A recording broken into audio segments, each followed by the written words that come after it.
Okay, we're on.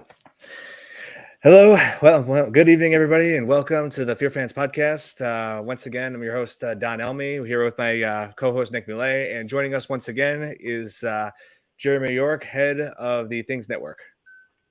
Hello again. Yep. Yep. Thank you again for joining us, Jeremy. You're welcome. I'm glad to be on here. This is going to be a very riveting conversation. Oh yes, It definitely will. Oh yeah, because Nick and I have been talking about what to cover for this one, and we decided we've looked at slashers, we looked at monster films, we looked at supernatural things, Stephen King, but one big subgenre we have yet to cover is zombies, and we decided to look back into the film that started the zombie genre. So yeah, we're looking at Night of the Living Dead, which is always a beloved, immortal classic. Oh yes, it is. It's one of the most cherished historical horror films of all time. Go ahead. Oh, here. I don't know why, but I keep freezing up on my end. I am, or is Don? I am. I am. I'm freezing up on my end. Yeah. Strange. Let's see, Cheyenne. Thank you so much for joining us. Hello to you. And so, but yeah, Night of the Living Dead started the whole zombie genre. It introduced us to the zombies as we know them today. Oh yeah, that's true. Yeah, without Night of the Living Dead, we wouldn't have all sorts of amazing horror franchises such as Resident Evil. Let's see, Zombieland, The Return of the Living Dead, just about everything you know in zombie pulp culture. Let's see, The Walking Dead. None of that would exist if not for this masterpiece. Yeah, and it's curious with when it was filmed. It was filmed in black and white when it could have been color. Yeah. But when you think about it, it makes sense to put it in black and white because I think it makes it more scary that way. It definitely does, because even though this was 1968, at a time when most television shows, movies were no longer using black and white like they did a couple of years ago, because by then, color was, pretty cheap at that point. I could sure understand how George A. Romero wanted to shoot it in black and white instead of color, because just like you said, it just has that. I think he actually even kind of pictured having that very eerie atmosphere to it, because it's just, when you use color, I mean, it's great to use, but for black and white, it's just a different. It just gives almost like a different kind of world feeling to it, but in a very eerie way, almost as I could kind of describe it. Almost like that kind of eerie, cloudy, or kind of like that eerie, cloudy, gray skies on an October day feeling. Yeah, that it does. I mean, it's like there is a color. It actually kind of enhanced the feeling of it. Yeah, it does. I mean, there is a colorized version, available, but it's like I watched that for like 10 minutes. I'm just like, this just doesn't have the same feel that the original one does. Right. Yeah, I've seen parts of the colorized version. Yeah, and then like, like this is like one of those kind of films that like demonstrates, like, everybody keeps pointing out how this film is like a small budget, independent, and it's, if anything, this just proves that you don't need to have a multi-million-dollar budget to create something great. I mean, this had a budget of let's see, just over $100,000, if I remember my research correctly. Yeah, right.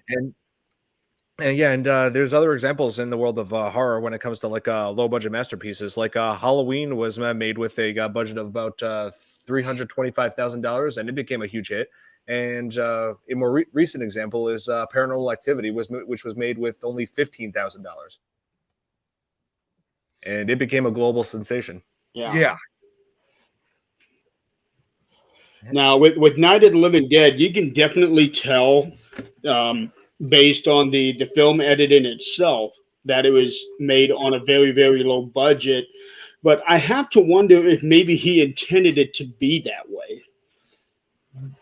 In some way, he probably did, because, you know, it seemed like as if the film almost, like, when you kind of look at it in some perspective, the film kind of has almost like a kind of student film style to it, because nobody in the film is really, that hugely famous, although at least not the time when they shot Night of the Living Dead, because most of the people that were in the film, especially a lot of those who played the zombies, were basically friends of theirs, people who lived locally. So I think probably to save the budget on trying to, get, these larger names onto the film, he just got really locals from around the area to be in this film.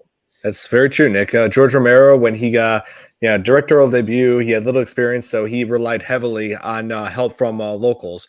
Like with local townspeople and also local businesses to provide them with, the what was it, like the buffet to feed everybody. And, the body eating scenes. Yeah. Oh, I wasn't talking about that, but yeah. I thought that's what you were talking about. You said buffet, so I thought that's what you meant. Oh yeah, but yeah, and I would hate to be the zombies, and that's the actors who played the zombies in that situation, because you know what they used for certain scenes where they were eating human flesh. You know what they used for that? They were using some kind of meat. I do recall. It was like a roast beef, but and for the blood on that, they put chocolate syrup on it. Chocolate syrup, because of under the black and white camera. I mean, really, just picture that. Yeah, meat and chocolate syrup. That does not sound appetizing, like, at all. That would kind of have a weird taste to it. Don't knock it till you try it. Yeah. In fact, just for that, I am half tempted to go to Arby's and get me an Arby's sandwich and put some chocolate syrup on it. Oh my God. Half tempted. That doesn't mean I'm going to. Yeah. Hello, Joanne. Thank you for joining us. Hello to you too. And let's see. Love from the UK. Hey, thank you so much, Kelly, for joining. Actually, Don, just so you know, Joanne, she's from Canada. Oh, that's awesome. Yeah, like I never. Little Tom, what's up, Tom? Hello, Tom. Yeah, like I've never been to Canada. I always wanted to go, but I don't know. Just with I have had a lot going on. I just didn't really have that much spare time on my hands to do so. But I've been close to the border. I've been close to the border. I've been close to the U.S.-Canadian border, but never actually have been in Canada. Well, yeah, I've been close to the border myself, but just in northern Wisconsin. I never really crossed the. I have that twice actually. Both times. Oh, here he is. We're not even Captain Roach is here, and also for those of you who may not know, today is also his. Yeah. Oh, he froze. Birthday, so happy birthday, Brad. Yes, happy birthday, Brad. Happy birthday, Brad. And yeah, like we're not even 10 minutes in and they're already trolling us. Yeah. We actually, believe it or not, Don, we actually finally had Brad on Jeremy's show on Friday on the 13th dimension on July 32nd. Brad, you were asking what part of northern Wisconsin? Minocqua. My family's been vacationing there for decades. Oh, and apparently today is Tom's sister's birthday as well. Well, happy birthday to your sister, nice. Tom. Awesome. Sweet. But yeah, we were just so thank you for joining. We were just discussing Night of the Living Dead, and in turn how they've been using roast beef and chocolate syrup as the human flesh in this film, which I don't know, like that just sounds just as equally disgusting as just eating human flesh. Yeah. What was really unique about Night of the Living Dead, especially for his time, is how sparse they were with the dialogue for at least the first half hour, 40 minutes. Oh yeah, yeah. There was a little bit of dialogue, but they used the scenery and they used the openness of it to really set the tone for how the rest of the movie is going to be. Oh yeah, like they totally they made excellent use of the farmhouse. The majority of the film taking place there, giving you that claustrophobic feeling. Like this is the only, just this one small place is the only safe haven from the monsters that lurk outside. Exactly. That's what I was actually about to bring up too, Don, is that some people don't see it, but yeah, there's a huge sense of claustrophobia in the film. And I can't imagine how that must have been. I can now, years later, I can understand how there is that feeling. Brett said here, from what I remember as a kid, that movie scared the crap out of me. It definitely is a scary film. It is. Terrifies everybody to this day. Oh, if you're gonna talk about Night of the Living Dead, then you have to talk about Tom Savini. Oh yeah, Tom Savini.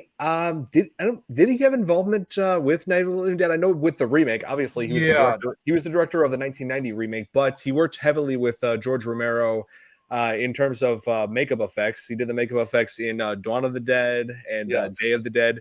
Like I don't think he was working on. I don't think he was working with George Romero when he did Night of the Living Dead. So it really wasn't until about 10 years later, and also at the same time too. It may have actually been around the time when Tom Savini, because I don't know if it was him or I know his brother did. I think they were serving time, and they were actually serving in Vietnam at the time. Oh, yeah, so that's probably why he wasn't involved. Even if he knew George A. Romero back then, he wouldn't have been able to get involved anyway, because he and his brother were drafted to Vietnam. Oh yeah, I think I did read somewhere he did serve there. Yeah, he did. But he saw, and of course, like many soldiers from that era, he saw the horrors of war that went on out in Vietnam. And in spite of, what he saw, it did inspire him to get into a lot of these gory effects into these movies. So that would make perfect sense. Yeah, it definitely would. So it's all based on what he saw out in Vietnam. Oh man. Yeah, like there's like from what I've heard, like I've had uncles who served in Vietnam. It was pretty tough experience on them. Oh, I'm sure. It was probably the worst out of just about every war there was. Oh yeah, understanding. And 1968, the same time when Night of the Living Dead came out, that was also, of course, one of the hardest years for a lot of people back then. For Vietnam, because you had students who were just graduated from high school that were being drafted. You had other people being sent. You had people going up to Canada so they couldn't go get drafted. So Night of the Living Dead, to me, Night of the Living Dead really was one of the few films that, in spite of being released in that era, it didn't have any focus on the Vietnam War whatsoever, because most of the films, at least half of the films and television shows, usually had something to say about the Vietnam War, and that they were the bad guy. But Night of the Living Dead just wanted to have it focus on something more entertaining rather than reality.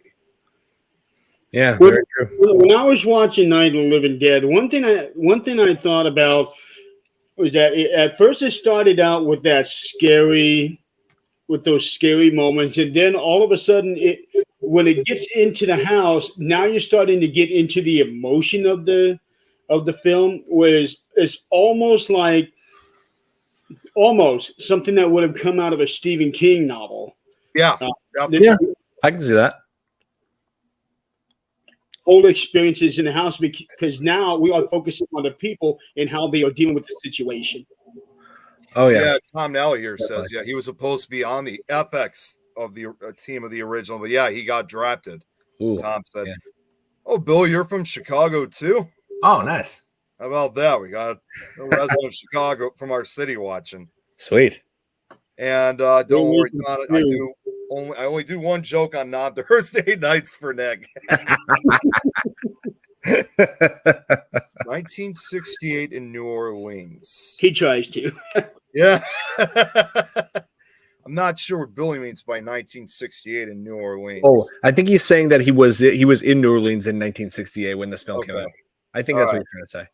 But and you were mentioning about the characters in this. I think you were mentioning something about the whole claustrophobic feeling and the fear they were feeling inside that farmhouse. That's that leads me to one of the main themes of this film, and that's the flawed sense of survival instinct, where the individuals are focusing on just their own, what is best for themselves, rather than the focus on what's best for the group as a whole. This is demonstrated in the conflict between Ben, who wants to board up the windows and prevent any zombies from getting in while they come up with a plan to escape. Whereas Harry is trying to keep everybody just locked up in the cellar, like because his daughter is has been bitten, and trying to keep that one door, one bar, thinking that's the only protection they need, and they don't know for sure if that would work. Just holding up, waiting for help that might not even show up at all. Right, So, right. And and another theme is like how panic just destroys everything once you give into it. Like how this is like shown where when Tom and Judy, when the truck exploded and they died, so they're everybody's big escape attempt failed, and everything just went downhill from there. Exactly. Yep. Yes. Hey, check this out from what Tom just wrote. I plan on doing videos near Pittsburgh to get the filming location for all of those movies at some point. It's just a 6-hour drive from, right? Because I know he lives near, I think he lives near Philadelphia, if I'm correct, including, go get this, the Monroeville Mall for the Dawn of the Dead locations. That's awesome, Tom. That's amazing. I would get some pictures. Dude, I would love to visit that mall, just seeing where my all-time favorite zombie movie was filmed. Yes, Dawn of the Dead is my all-time favorite zombie film.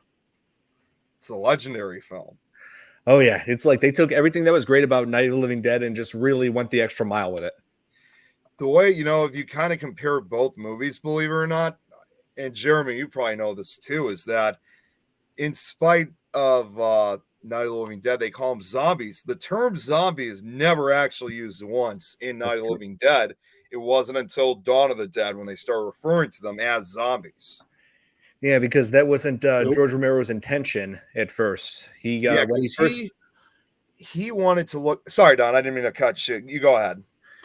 When he made Night of the Living Dead, he intentionally made these monsters like not calling them zombies. He thought of them as just flesh-eating ghouls that were just feeding on the living and bringing like their victims coming back to life as one of them.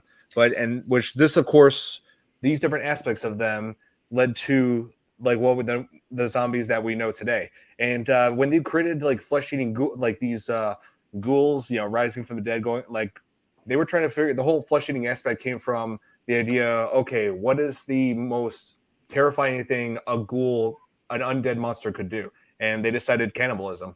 In this case, eating people. Very true. There's another thing too, and this is the reason why George A. Romero never intentionally called them zombies, was he at that time had looked at zombies as the voodoo traditions. Like you. Hey guys, I need to restart my laptop. Okay. Oh, is it freezing too much? It's freezing so much where I am can't even stay caught up with the conversation. Okay. So I'm going to restart. Okay. Yeah, just do what you have to, man. Yeah. So, but yeah, like I said, though, he originally saw. Okay, I don't know who's calling me, but I'm not going to answer it. Sorry, my phone was ringing. Didn't even know who that was anyway. You know what? Speaking of which, it actually came from Coatesville, Pennsylvania. So speaking of the state of Pennsylvania, got a call from somebody from Coatesville. Tom, do you know anybody who lives in Coatesville? Because I do not know who this is. Yeah, they could be calling saying, "Hey, thanks for reviewing going over Night of the Living Dead." Yeah, thank you for going over Night of the Living Dead. Made in my state. But yeah, like I said, he looked at zombies as part of the voodoo tradition, like you hear in the West Caribbean and African areas. Oh yeah. So, wait, Tom says, I know no one in Coatesville, but he knows of it. Okay, so, all right, now we can rule out this is not an associate of Pickle, Tom. That's for sure. Okay, and I don't think any of my subscribers are from there, so I don't know anyone who lives in that area myself. So, but yeah, so that was kind of his intention, because I could sure understand, how you said that they call them, flesh-eating ghouls, or even they were sometimes just referred to as these things. We knew they were people once, but now they've become like these creatures of unknown origin, if you will, because we don't really know what they are. Mm-hmm. That's very, very true. And what was I going to say? I'd say if there was just one thing about the film that did not really age all that well, it's let's see, Judith O'Dea's character, Barbara, who Yeah. was the main character, main female lead, who was visiting the grave of her father, like joined with her brother Johnny. They were just going to visit their father's grave, but then encountered the zombies. She runs for her life when her brother is attacked, and is just completely traumatized to the point where she just sits on a couch for the majority of the film. I'm just thinking, so yeah, and then, like, I'm guessing strong female leads were not really a thing back in '60s horror. Unfortunately not. And I have to share this with Tom just wrote. He didn't say it fully, but I'll still say it anyway. They're coming to get you, Barbara. One of the most famous lines in the movie. One of the most famous lines in horror history. And I was fortunate enough, believe it or not, that I actually got to meet him. The guy who played him. I'm actually, during the search, I've been trying to look for that picture. So if I do find it, I'm going to share it so that way. And yes, when you guys see this picture, I'm younger in this picture. I'm like 15 years old in the picture, because this was back when this was 2008. So this was celebrating, the then 40th anniversary of the film. And he was a really nice guy, like actually meeting him. He really has quite the sense of humor. So the way I remember seeing him is he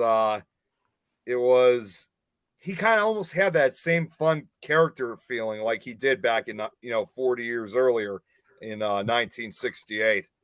Yeah, I would love to meet him. He's in, like, I just love the way he portrayed that character in the film.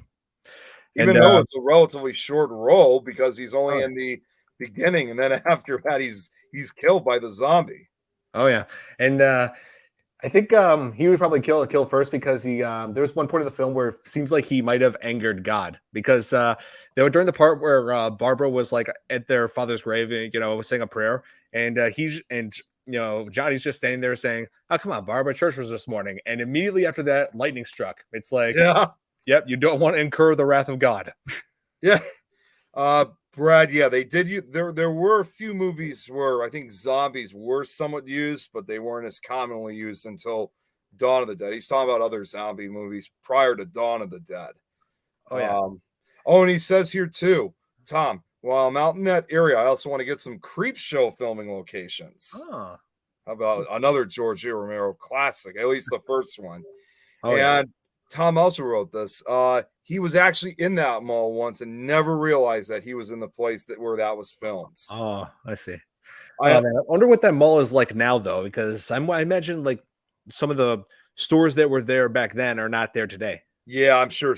I'm sure a lot of it has really changed. And when they shot Dawn of the Dead, I mean, the building at that time was still relatively brand new. I think it had only been open, I think, for probably about maybe 8 years or so. I know it opened in the early 1970s. So, this wasn't like a huge historic mall, at the time they shot it, but they just, of course it almost is now, because it's been well over almost 45 years since then.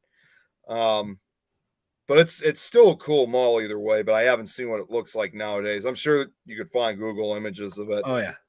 Because like I just said, that it has probably changed over time, and I'm thinking that's just about every mall now you think about it. Very quickly, I'm just going to share the screen. I found the picture of me and the guy who played Johnny. So here is the picture. And yes, oh wait, wrong picture. Here it is. This is there he is. That's me at 15 years old meeting him. Wow, that's awesome. Russell Streiner, that was his name. Russell Streiner, yeah. And also, I believe he I wanted to mention this later on, but I believe he was one of the writers for The Return of the Living Dead, along with Johnny Russo. That's correct. Yes. Yeah. That's so. Go ahead. I would love to meet him, but I was also glad that we both were able to meet George Romero. Yes. Oh wait. Now I got to share the screen again, because you just mentioned that, and I just found the pictures for that too. So I got to share this again. So, for those of you that don't know, Don and I actually had the honor of meeting George A. Romero back in 2009. So again, here's a younger picture of me first, and then I found your picture, Don. Oh, okay. Let's see. Look how old and grainy the picture and small it is too. I can't even. I'll try to zoom in. Oh yeah, that helps. Yeah. Okay. And I'm wearing the same shirt too, Chicago Ghost Hunters, but that was a different event entirely. That was Fangoria's Weekend of Horrors. Oh yeah, I think yeah, I think you did mention that before. And then let me see if where's up, and here's you, Don. Oh. Look how young you were, damn it. Oh man, I was only I think 17 at the time. You were like, yeah, I was 16. You were going, I think you were 16 too, but going on 17. Yeah, it was yeah, oh man, that was before I spiked my hair. Oh man. That sure does bring back memories. I was about to say, yeah, that takes me back, dude. I'm glad I found those pictures. Oh yeah, so am I. I've been trying to find. I was thinking, oh man, we took all these pictures with him. I'm just like, I don't think I managed to get one. I love Brad's response. Yeah. Wow. Up, Jeremy's back. Jeremy's okay. We're gonna have to show Jeremy the picture. Oh, you're back. You good?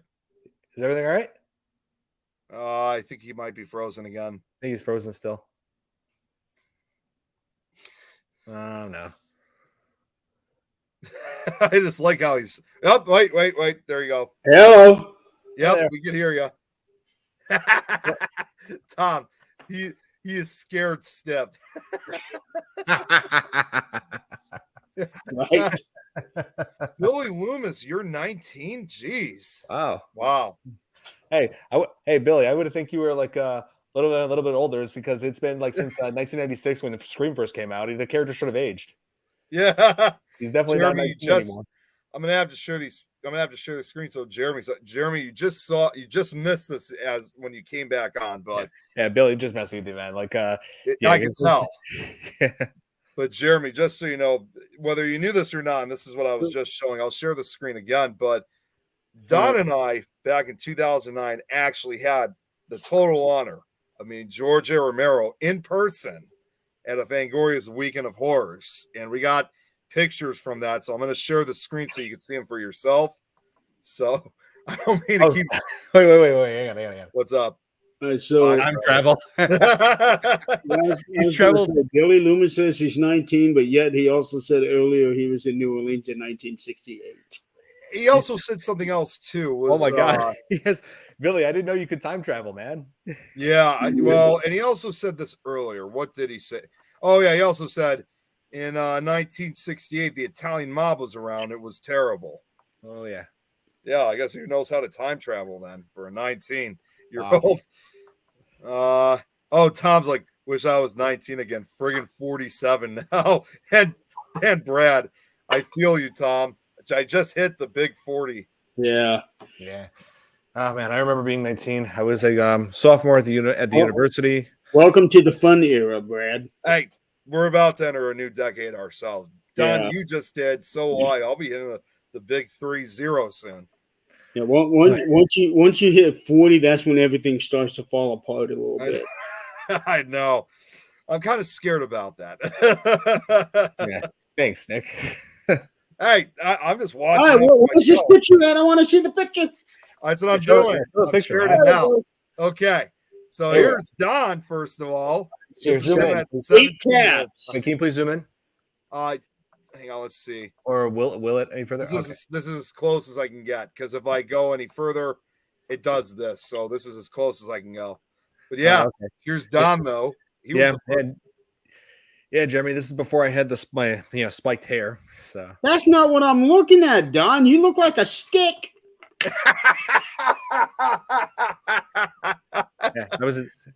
I know. I was younger back then. And then here's me. Oh, Jeremy, hang on. Yep, and here's me. You look like a stick. We both look like sticks. Damn. We used to be stick figures. At least, Nick, you have your tabs down in less than double digits. Yeah. In a way, yes. We were actually, I think we were wrong picture. We were actually, geez, I almost clicked. You don't want to leave the studio. Yeah, don't leave us, Nick. Right? Don't leave us. Yeah. I did not mean to do that. No, we were actually among one of the very last people I got to see George A. Romero, because we when they brought him in, obviously, as you can imagine, there was a huge line for everybody who wanted to see him. Oh, I'm sure. Oh yeah, and I mean, my dad, who was with us, came up with this idea, which was, instead of, because we know it was going to be like, an hour, 2 hours before we would meet him, we thought, well, let's focus and see all the other celebrities that we want to meet, and then come back to George A. Romero for the last, that will give some time for the line to shorten up. And he came up with the idea of then, which was, let's wait until the last minute. Like, there's like two people, and at the end, we just run over, and then and that's how we got those pictures. And they were nice enough to basically say, all right, one more picture, and we actually got it for free. We were originally supposed to pay for it, but they were kind of in a rush, so they were no longer asking for prices, for money or anything like that. So they were just real nice, giving free pictures for us. With him, especially in the horror genre, you don't get much bigger than that name. Exactly. Yeah. Oh yeah. Yeah, I mean, I just wish I could have met him more than once because, as we all know, George Romero no longer with us, sadly. Yeah, passed away in 2017. But it was a huge inspiration, amongst for both me and Don as filmmakers. So, I always give him the credit. I still remember when I saw George A. Romero. When we saw him was when he was on the stage, when he was giving his speech, when he was being interviewed. And the one thing, what's funny about him, especially for the later part of his life, is that I guess a lot of people always remembered him when he always had his big glasses on. So I still remember saying, I know I'm not wearing the glasses. You want me to, people seem to remember me that way. So he pulled out his glasses and put them right on. So yeah, he always did like those big glasses. And here, one of my subscribers. Sorry. What's up, Angelo from the Philippines? Hey, Angela, how's it going? Hey, just watching your podcast. What did I miss right now? Oh yeah, we were discussing how this film. We were talking about the production of Night of the Living Dead. How they were using a lot of local actors because this was George Romero's first film, and also how the actors who played the zombies, had to feast themselves on the what was it? What was it again? Like the pot roast or like so something like that, like covered in chocolate syrup. Oh, you said it was like roast beef. Roast beef, pot roast, some one of those two. Yeah, like to make it look like it's blood in a black and white picture, they covered it in chocolate syrup, just like how they used chocolate syrup for blood in the shower scene from Psycho. Yeah, exactly. Stick figures.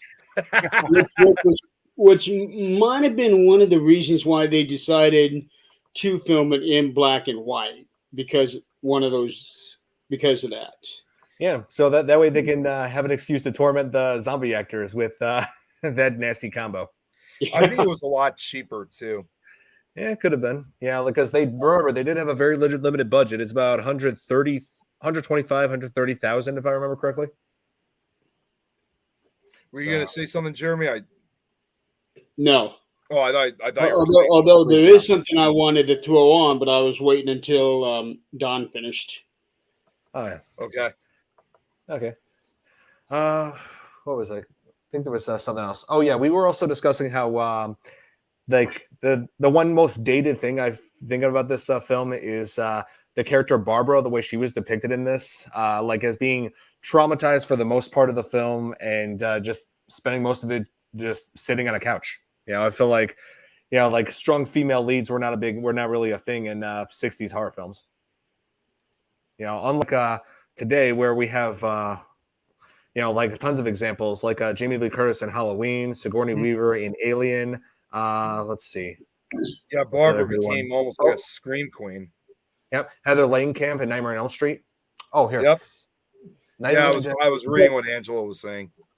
But unlike most of the others, she actually did the way that she was. There's like when somebody goes into shock, that was basically how you would be. And for who knows how long you would be in that condition. Yeah, that is true. Yeah, that is true. Like what Angela was mentioning right here. 1990 version of Night of the Living Dead. Now that is a worthy remake, I will say, because I feel like they've completely like as much like Night of the Living Dead, the original version did have just a few flaws that became noticeable over time, which I believe the 1990 version did a fairly commendable job at improving on them, like the way the zombies looked, because I love though the what they did with the makeup effects for the 1990 version, because those actually looked like walking corpses. And there was something I wanted to read to you guys. Hold on one second. While you're looking that up, I gotta say, Don, I'm actually surprised now that I think about it. I'm surprised they didn't wait till the year 1993, because if they waited till 93, and if Tom Savini released it then, that would have been directly on the 25th anniversary of Night of the Living Dead, because that would have been 25 years beforehand. It would have been 25 years since it was made. True. Here, At I got the it. time, he probably wasn't thinking in terms of that. Yeah, I'm sure he wasn't. Yeah, here, I got it. Then this Oh, right you here. got it. Okay, nice. Yep. And hold on one sec. Oh, I keep forgetting this one has these latches. I mean, really, do DVD cases really need this kind of added security? Jesus. Baby's day out, Billy says. I was getting ready to say I had that same one that you've got because it's got the same cover, but mine doesn't have the side latch. Wait a minute, is that the remake one? Yep, Yeah, the it 1990 version. And the reason why I'm pulling this out is because I wanted to talk about the biggest improvement that over the original. That's the appearance of the zombies, and they actually did something fairly unique to pull off making them look like actual walking corpses. And let me just find the right part of it. Here it is. Okay. To turn Tom Savini's vision of the undead into reality, special makeup effects artists John Volich and Everett Burrell spent months researching forensic pathology books to create the most authentic living corpses ever seen on screen.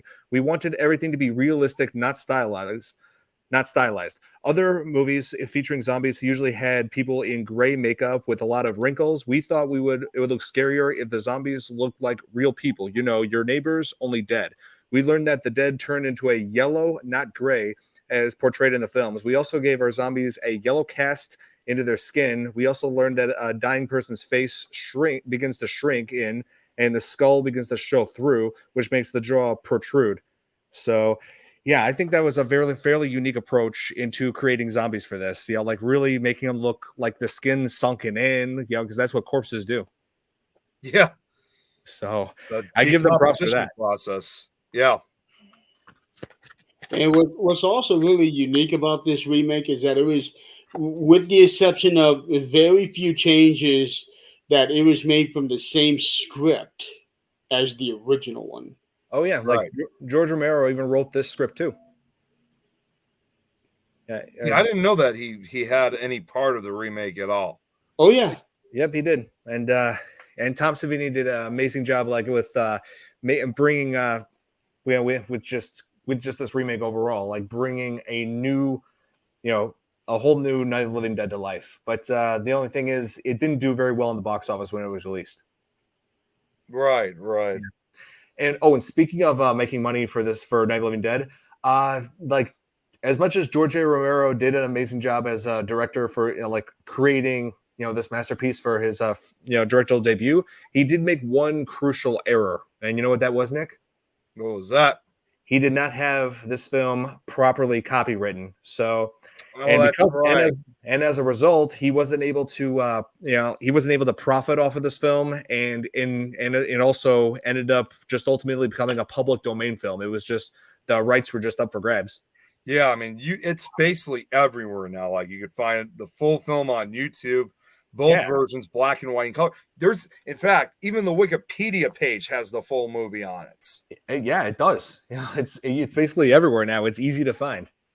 Yeah, it's such a common film, which it's no wonder why, in my opinion, because there are times that if you look back into film history, some films have been lost to certain causes, usually lost to time. Night of the Living Dead, regardless of whenever it came out, will never be lost. Oh yeah, like I've heard of all kinds of stories about films that were lost, like they were made right before the 1940s, but then World War II broke out, and places where that contained these films were destroyed, and the films were lost there. But this is one of those films that's just gonna last with us forever. Mm-hmm. Exactly. It's a closed loop, Billy says. There was also another statement, which I'm surprised you guys haven't brought up. There was also another statement on there where part of this film, at least in my opinion, was used to address the racism from back in the Yes. 60s. Yes.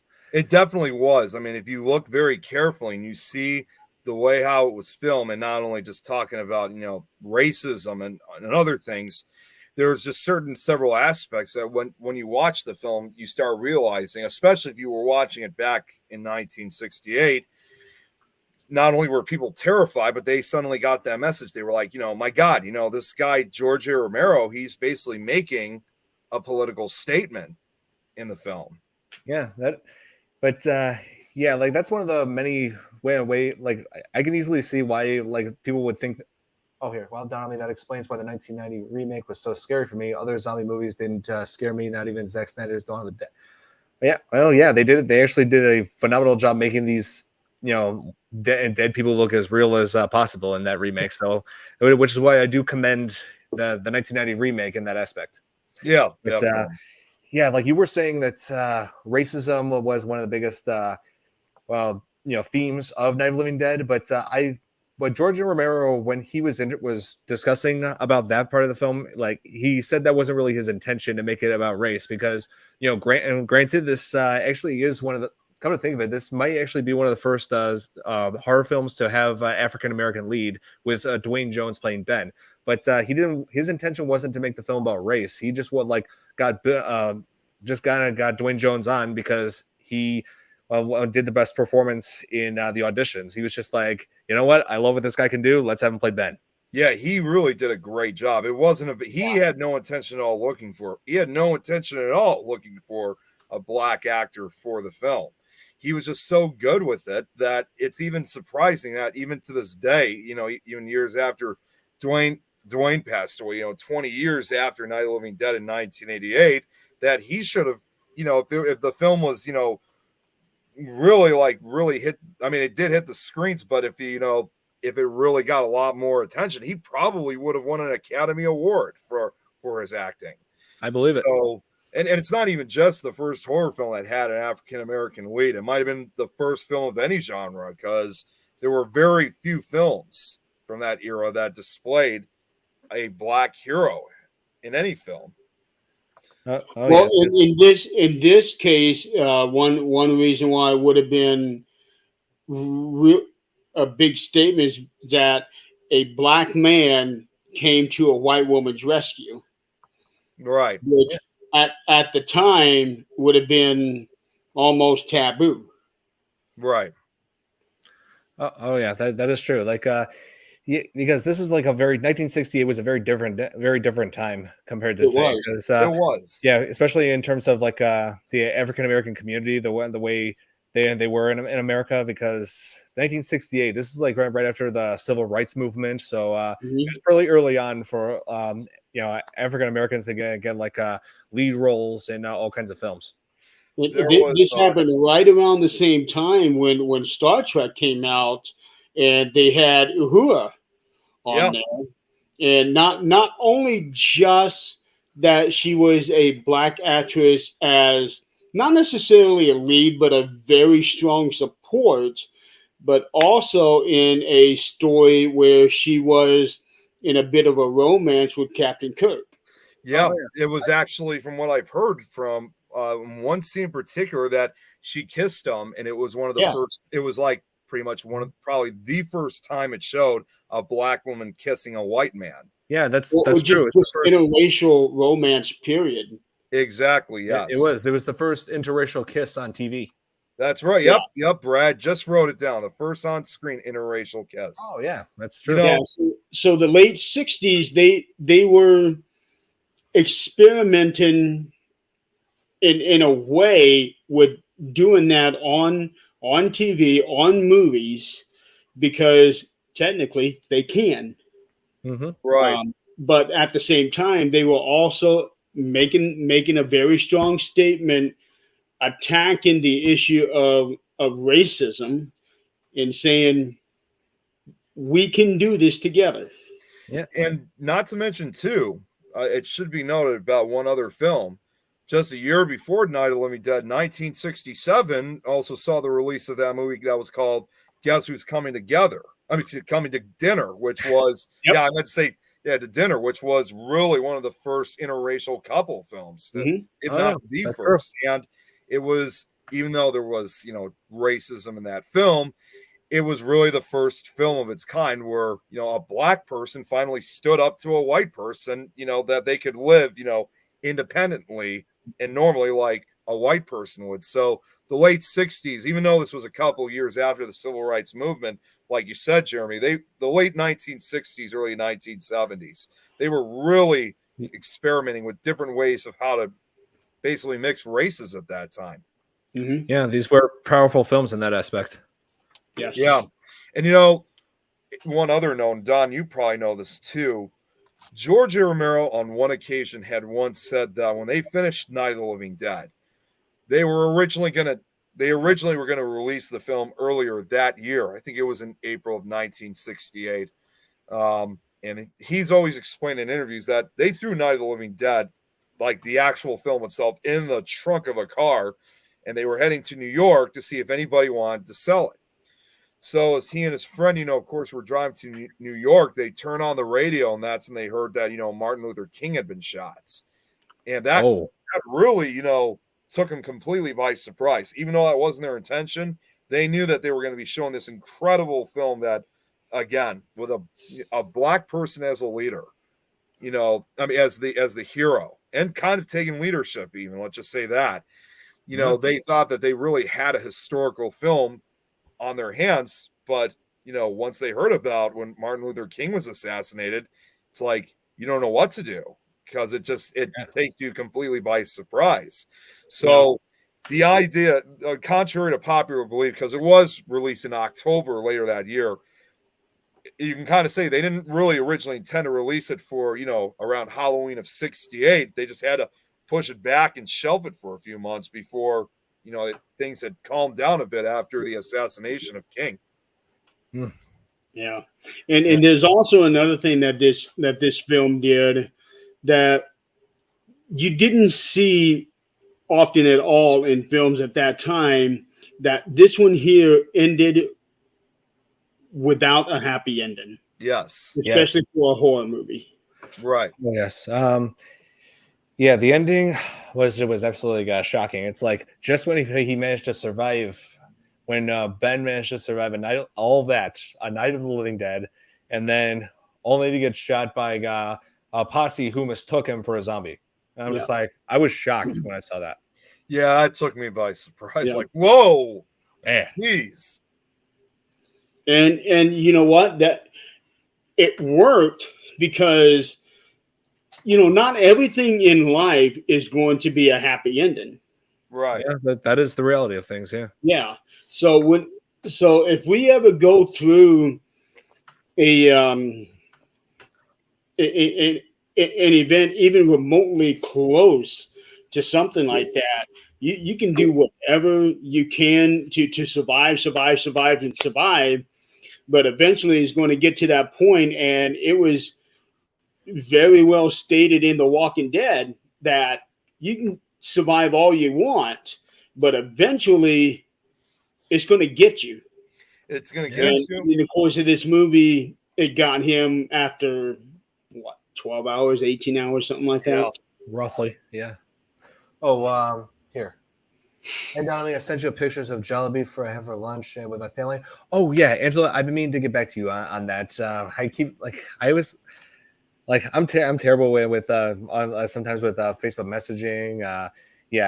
But I did see your message, and I will say that that Jollibee stuff looks excellent. I've been wanting to go back there, but lately I've just been trying to hit the gym more and watch what I eat. Just try to save fast food for every once in a week or so. But I will definitely go back to going to Jollibee soon. Yeah. Well, I want to also point out too, for that ending in particular, some people, of course, consider that, a racist ending, but in my opinion, it's not, because when you're living in a basically kind of like an apocalyptic world. In this case, like the zombie apocalypse. You know, the appearance of a zombie is based on its appearance of decomposition. You know, some of Yes. them look rotted, but those that may have been recently attacked people may mistake them for a normal human being, which makes the encounter more dangerous than encountering one that's rotted, you know, for several days. So it's really that kind of situation of, regardless of race, you can't really trust it. You can't trust anyone. Almost, it's like that kind of thing. It's like you can't trust anyone, not even yourself. Well, also from a distance, it would be difficult to tell, especially depending on how he's moving. Right. Well, yeah, he was moving slowly, and he also wasn't. He also didn't say anything too. So, like, if you just said, "Hey, don't shoot," you know, they would have told no that you were not a zombie. And they demonstrated that in the 1990 version when Barbara, you know, survived. Now, Pot came across a posse. She was like, "Wait, don't shoot." Right. Well, and also not to mention, even though he had a gun with him, the zombies were also known to pick things up and use them as weapons too. So you know, he may not, even if he was a zombie, may not known how to use the gun, but he could still use it to hit things with it. So now I am glad that you brought that up, because that brings up some inconsistency within the movie. In the very beginning of the movie, the first zombie, he is fast. He is fast, coherent, almost running, and he knows to grab this brick or stone or whatever it was to break the glass in. Yeah, A that dead is true. man would not be able to do that. Later on, when they're all around the houses, they're all just kind of walking around like they're waiting. And it's like the first zombie is like the only one that has some type of intelligence compared to the rest of them. I always wondered that. Like, why is this zombie moving faster and the rest of them aren't? Like, I didn't get that. Unless that zombie belonged in World War Z. Yeah, it definitely did. Or 28 Days Later, or the Dawn of the Dead remake. Yeah. Yep. What did you think of the night? Yep, we were just talking. I was just we were just discussing Billy Mount. Thank you for we were just mentioning the 1990 remake. We were talking about how I commended their efforts to make the zombies really look like walking corpses, which I think was one of the things that did not age well with the original version. You know, like when they were just trying to make them like more like flesh-eating ghouls than zombies. But that's another one. When he killed her brother there in the cemetery, he kills him. Why didn't he start eating them? Right. Yeah. Why did he just get up from him? You know, buffet ready. He gets up from him and goes after her. That's in both versions. Yeah, that's true in both versions. And I never even thought of that. Yeah, that's true. So when you think about it from somebody who analyzes a lot, there's a lot of holes in this movie. Yeah, now that when I rewatch it again, I do notice some things that were like inconsistent. I believe one of the inconsistencies that I've noticed is like the corpse that's upstairs that Barbara found. Like all rotted, horrible. I think I remember motorcycles passing me. I think I remember one scene later on where it shows Ben going back up to that corpse to cover it up. I think she had like more hair in that part of the film than she did earlier. Well, did you guys know the you can kind of say the actress that played the corpse was the little girl from that film, actually? Oh. That was her. She had her playing the lady upstairs dead. If you look carefully, especially when Ben moves the body, you can kind of see a partial. That's actually why she has more hair. It's the child actress that plays the corpse, and that eyeball that kind of hangs out. That wasn't actually really her eyes, of course. Now what it really was, it was actually, I think it was a ping pong ball that they used to make it look like an eye. So cheap, very cheap effect, but yeah, that was the kid. Well, ping pong balls are about the size of what a normal eyeball would be. Exactly. Yeah. Pretty much. So, And yeah. regardless, so that's a creepy scene though. That corpse is always that was probably the first thing that really scared the hell out of me the first time I saw it. Yeah.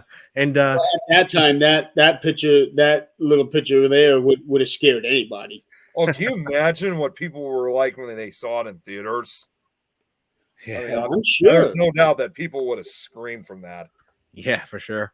Yeah, like the corpse upstairs and and the opening scene are like several of the changes that I've noticed when I was watching both versions, the original and the 1990 version in preparation for this. Oh, there you go, Nick. Yeah. But yeah, like the opening, I feel like the opening scene in 1990, like that one really toyed with your expectations. Like you see the guy walking up to behind them, like you think, oh, like if this is like the original version, that's probably the zombie attacking him. But nope, it was like a shocked mortician like saying, "I'm sorry for bumping into you," and just walks away, never to be seen again. But then out of nowhere, the real zombie comes. Right. Like that was a good one. Like I like how they just toyed with my expectations like that. And then they show another corpse like walking by, coming up to her, where he's looked like he had like stitches all over his chest, looked like an autopsy was done on him. So it's like that's one of the things I love about the 1990 version. Like as far as like the zombies, they not just the makeup is improved, but also the kind of diversity it shows. Like Oh my show. And like, sorry, I just saw that. Speaking of that, in the 90 version, they would have been able to go into more detail. Yes, exactly.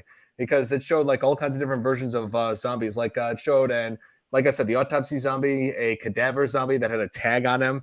Let's see, there was one that had like an airline uniform on, and also the most ridiculous one of all was showed like a junkie zombie walking around that still had a hypo stuck in his arm, and I'm just like, what? So what scenario is this? So what kind of scenario is that? Like he's like, it's like, oh, okay, I'm being sieged by the undead, so yeah, I'm just gonna shoot up drugs. Like really?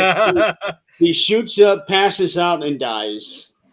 Oh, yeah. So another anti-drug message for you there. Yeah. Now, Nick's background brings up another question that I was thinking about earlier.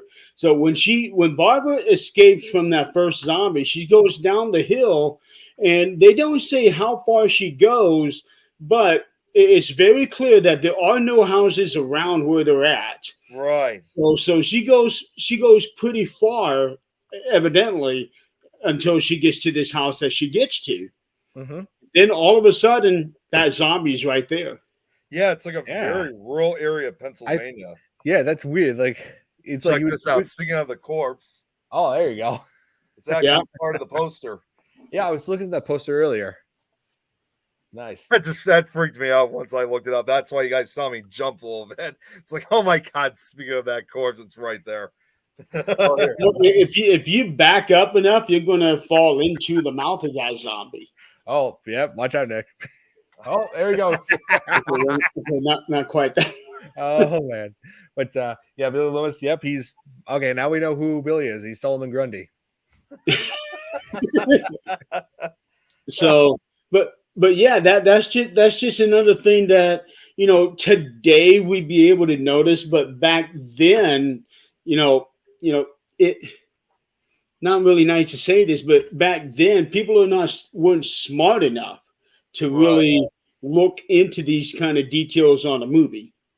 Yeah, that's true. Like, I mean, I feel like the way I see it, the original will always be of historical significance, a true classic. The 90s is commendable for what it has done to try to improve on what may or may not have aged well in the original. But if there's one thing we can all agree with, the 2006 3D version sucks. Yeah, never saw it. Good, don't. Oh, Jeremy, like you saw it too, right? Didn't you? No. Okay, good. I'm with you. Nope, never see. Yeah. Nope. Okay, if you want a very brief summary of like, hang on, I wrote this down here. Hang on, I pull it up here. Oh yeah, so it was full of incredibly ridiculous, like. The 3D remake is just basically it's boring and a complete waste of time. And also Sig Haig was in it, which is the reason why I wanted to see it. But even his performance couldn't save this film. And so, yeah, that's bad. Yeah, it's the sad part of something. Yeah. With all of these sequels that they came out with, Night of the Living Dead, and then all of the parodies that they come out, in all honesty, zombies have been done to death. No Yeah. pun intended. Well, pretty much, yeah. Like we just keep coming up with new ways to to really spice things up. Like they're making it into a comedy, like they did with Shaun of the Dead and Zombieland. Yeah, like we just keep finding new ways to just bring on more zombie apocalypses. Right. But in my opinion, zombies never became actually interesting until Walking Dead came out. Because when Walking Dead came out, it was really less about the zombies and more about the people and how they were dealing with it. Right. Yeah, I mean, honestly, even still, when I think about it, I don't think without George. Yep, there it is. Yeah, I've been reading this to compare it to the show. Yeah, honestly, A lot of differences, isn't there? Yeah. Either way, regardless, I don't think without Night of the Living Dead and some of these other zombie films, we ever would have The Walking Dead to begin with. Oh yes. Yeah. Nor would we have Resident Evil, nor would we have Zombieland, and man, all kinds of great. Zombieland's another good one. Oh yeah. I especially love that Bill Murray cameo. Yeah. You know, I want to see that, but I haven't seen the. You haven't seen Zombieland? No, What? I haven't. But just because Bill Murray's in it makes me want to see it. You would love it. I mean, I feel like that's just Bill Murray being Bill Murray in that film. It really is. He's kind of playing himself in a way. Yeah, pretty much. Yeah, I also like Double Tap. I mean, it's not as good as the first, but it's still worth seeing. Oh, yep, it's a great film. Zombieland is his favorite. I watch whenever I can. I just have a lot of fun with it, and the sequel is just as well done. I have to admit. Oh yes, for sure. What was I talking about before? Oh yeah, I wanted to briefly discuss the 3D remake very, very briefly. I don't want to get too far into it, but I don't know anything about this one. Okay. So in the 3D remake in 2006, Ben is now white. He's a college student, and is actually friends with the Cooper family in that farmhouse, who are now pot farmers. What? Yes. And let's see. There's a farmhand, Owen, who was watching the original version of Night of the Living Dead on TV. Yeah, Night of the Living Dead original version shown in that remake. Oh my god! That's so stupid. You already see where this is going. And also, when the zombies attacked them, and he's like, "Oh man, I watched that movie and it cursed us. It's like a premonition." I'm like, "This is so dumb." And then Sid Haig, he plays a mortician in this, and the big twist is he's responsible for the dead coming back to life. Oh, come on. Was this movie meant to have been taken seriously? Because it sounds like that if it was, he failed miserably. Yeah. He how did anyone think this was a good idea? Billy's asking, where are the Twinkies? That's a reference to Zombieland. Tell him about the Twinkie. Yeah, the Twinkie. Yeah, you'll have to watch Zombieland to understand that. And they reference Ghostbusters in it, too. Exactly. Tell them about the Twinkie. I gotta say, there's kind of a connection with Ghostbusters because of Bill Murray. Let's just say it has a connection with Ghostbusters. With I just love Ghostbusters Afterlife. I just glad they brought the crew back. That was done so well. Oh yeah, it was awesome. It kept with the spirit of it, even though it was with the new generation. But the way that they brought in the original actors in the way that they did, I don't think they could have done that any better. And it really helped that the son of the original director was the one who directed this film. I know, Ivan Reitman, who did that one. Yeah. There is another one coming out for. Yep, and I'm glad that there is. Glad there is too. Yeah. What were we saying, Jeremy? So back to zombies. You know, when they, I think they try to reintroduce and sort of reboot the whole zombie genre with 28 Days Later. Yeah. By making them faster, and also by making it to where you don't have to die in order to turn into these things. You don't even have to be bit to turn into these things. It can be just as simple as something dropping into your eye and you rubbing your eye, and then within a minute or two, you're these things now. Yeah, they're not even fully, unlike Night of the Living Dead, they're not even actually fully dead. They're only half dead people. Yeah. Yeah, it acts as more like a rage virus. Right. Like that's what's been being called there in this. Yeah, like it can be spread. It acts as like spread through bodily fluids such as eye or like through like saliva and blood. Mm-hmm. Any type of bodily fluid. And one really disturbing scene was when I forget at what point in this movie, but they had one of these things chained up, and he was trying to get somewhere, and he fell down to his knees, and then all of a sudden it was like he got sick, but what came out of his mouth was not natural, and it seemed like it would take about 3 or 4 of him to hold the amount that came out of his body. Yeah, it was like all this blood and this fluid stuff that was coming out. It was. You look at it first, I mean, it almost, I mean, there's not really any type of known disease out there that's known as, I mean, there's tuberculosis, but that's coughing blood up. There's no known virus that is known to basically cause you to vomit that much blood. I mean, that would have been like half of your blood that came out. When I think about somebody vomiting blood, I think about that one particular scene of the Evil Dead remake where she just spews blood down on that woman's face. Oh my god! Yeah, that movie is. I've only seen that one time, so I don't remember it. Yeah, no, that movie is brutal. Oh, it's really, and it doesn't play around. Not like when, like the original trilogy. 28 days later, to me, it's almost like it was more of a rabid disease, right? Like kind of rabies instead of just rage, and they just severely enhanced it. It kind of does make sense in a way, because when the virus is first introduced, it's not even being tested. It's not even infecting human hosts first. At first, it's affecting chimpanzees.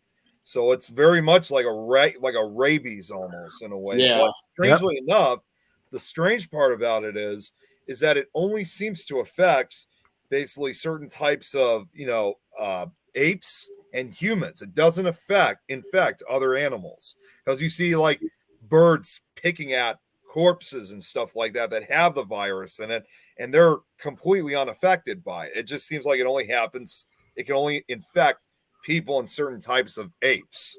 Oh yeah, but that doesn't mean they can't be a carrier. They can't be a carrier. That's true. Yes. Yeah. Very much like unlike in West Nile. Yeah, unlike in Resident Evil, where the T virus and the G virus, they can mutate, they can affect both humans and animals. Right. Mm-hmm. I actually liked how they did it in Resident Evil, the way that they did it. Far-fetched, yeah, but the way that they did it, I thought it was done pretty well. Right. And that movie actually has one of my favorite lines in all of cinema, where it's towards the end of, between the middle and the end of the film, where the one guy is up on the ledge and all of these zombies are coming at him, and he screams at them, "Yeah, you're going to have to work for your meal." That is one of my favorite lines in all of cinema. Yeah, I mean, but actually, like I was referring more to the games, though. Like the first movie was just okay, I will say that, but many of the ones that followed were not that great. Let's see. I saw that name come up, Don. I know exactly what you were thinking. I knew, I was already thinking what you were going to be thinking. Nemesis. Yeah, Nemesis. The only thing in my childhood that I was ever afraid of. Fill me in on this one. I'm clueless. Nemesis is a bioweapon that was introduced in Resident Evil 3 Nemesis. Yeah, like a villain so terrifying he has a game named after him, and he's like towering height, like 8 feet tall, and he just basically just an undead monster. He pursues you throughout the game.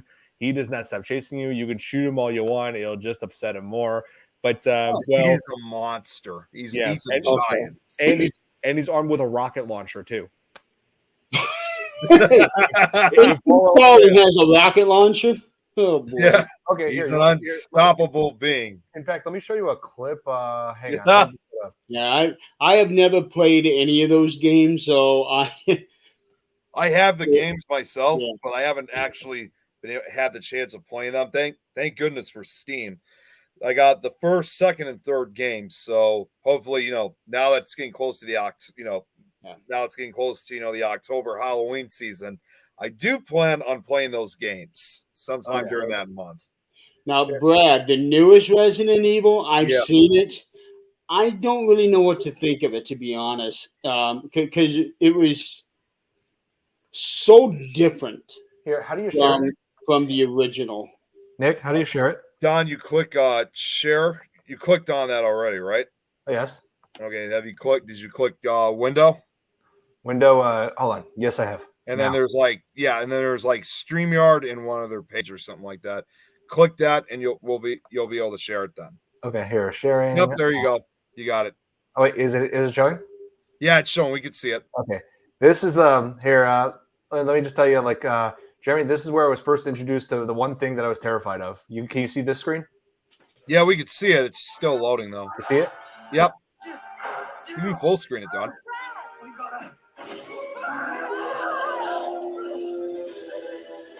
That is Nemesis. Okay. Oh.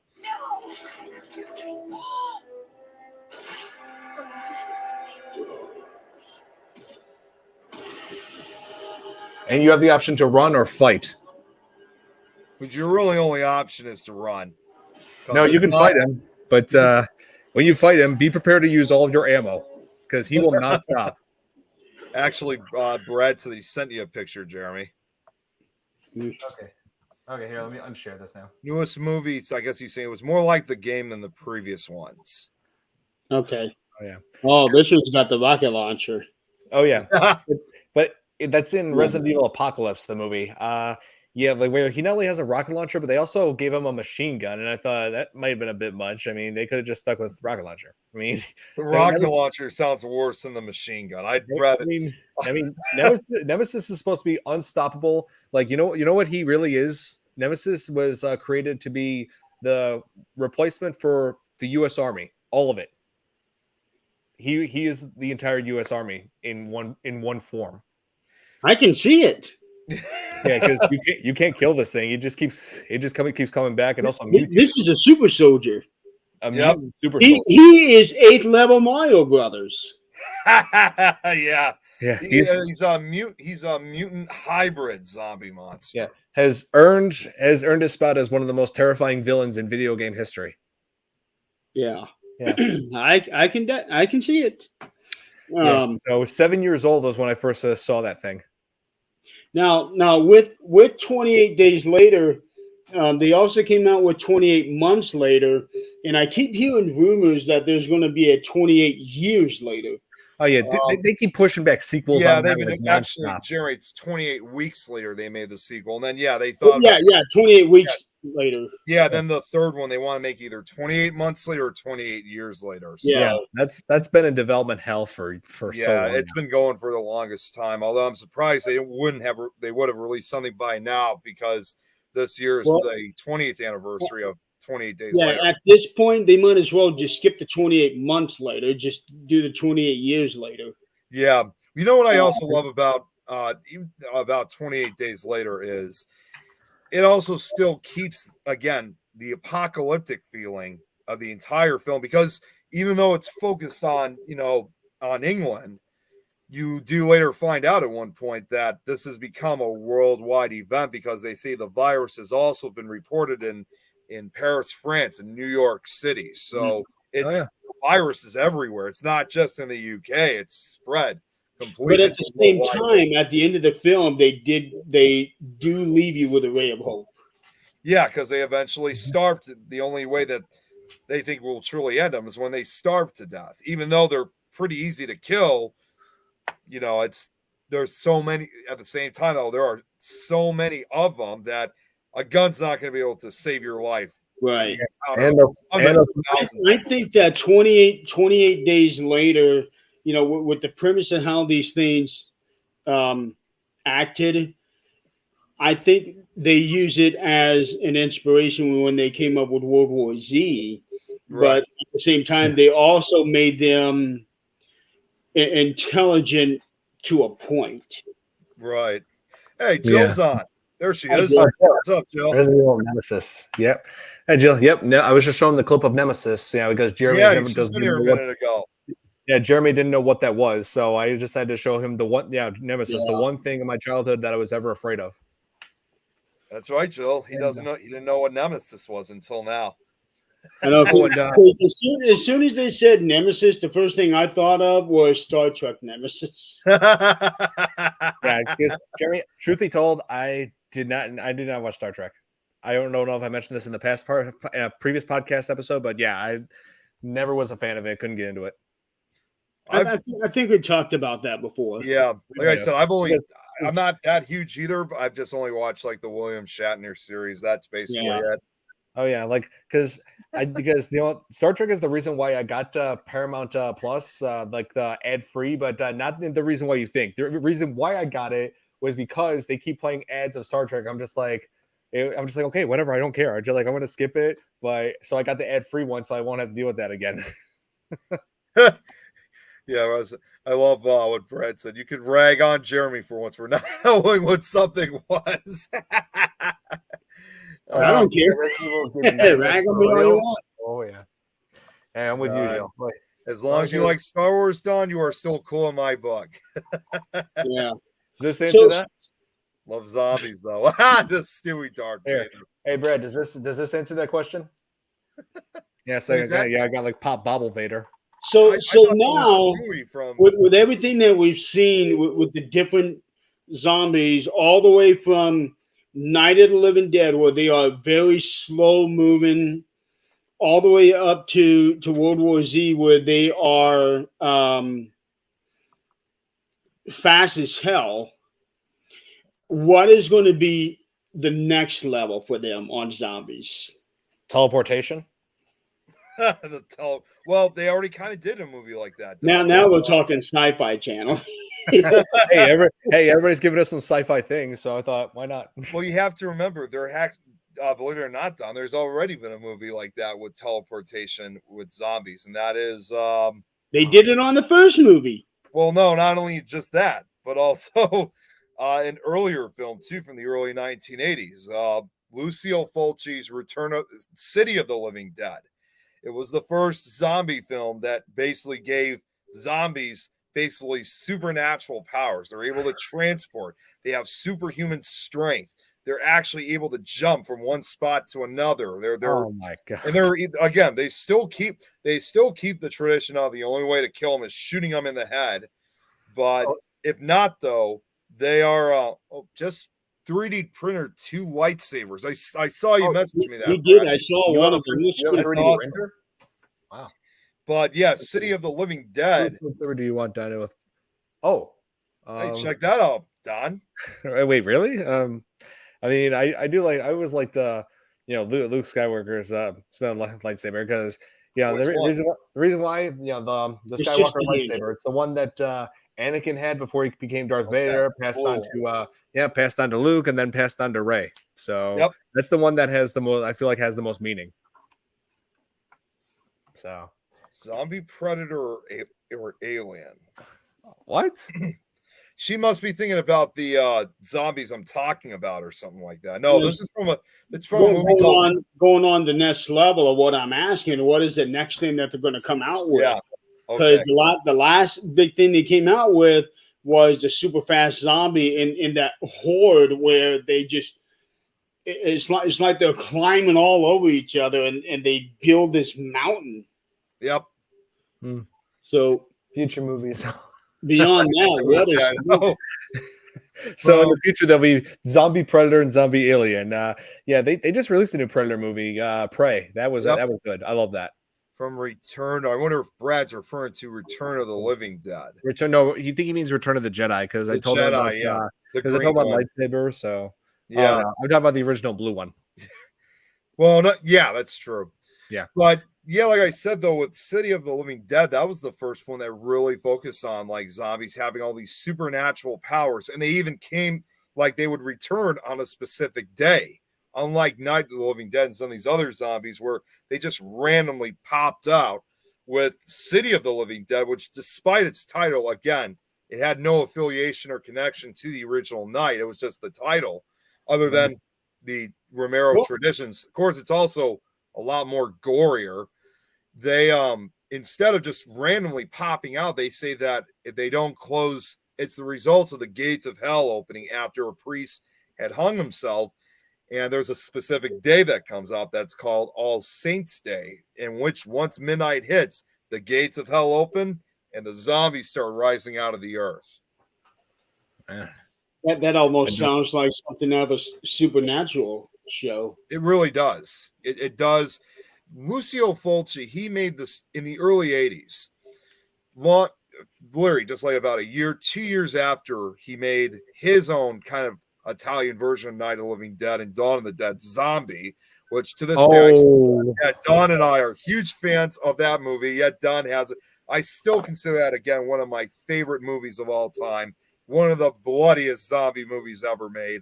Oh yeah, this one's super bloody gory. This one does not mess around. It doesn't. It's what is the one where it looks like they're way out in the country? I want to say they're in another country, but they're way out in the country and they're in some sort of a landing platform where this platform goes down into the ground. Shaun of the Dead. It's an awesome movie. The platform that goes into the ground. That does sound kind of familiar. You know that one, Don? Remind me. So what goes in the ground? They're on some sort of a platform where it goes down into the ground, like an elevator. Oh, I believe that's Day of the Dead. That's where they were at a military compound in Florida where they were trying to hide out from the zombies, and they were using a elevator to get in. Guys, I just forgot to realize I forgot to look at comments from the personal page from my page. We've had about like 30 people watch. I mean, no, not 30 people watching, but 30 comments. We got we got Robert White from Australia watching. Robert, everybody's been watching my personal page. I apologize. Come to the Things Network page so we could see you. This is why before the show started, Nick, I took the stream off of my page and put it to the Universal page. You know, Robert here from Australia said at one point, because when we were talking about 28 days later, because I can't get to all the comments, unfortunately, he suggested another idea. Why not 28 decades later? Decades later. And now we're talking Jason X. There we go. Yeah, and Robert also asked, in space.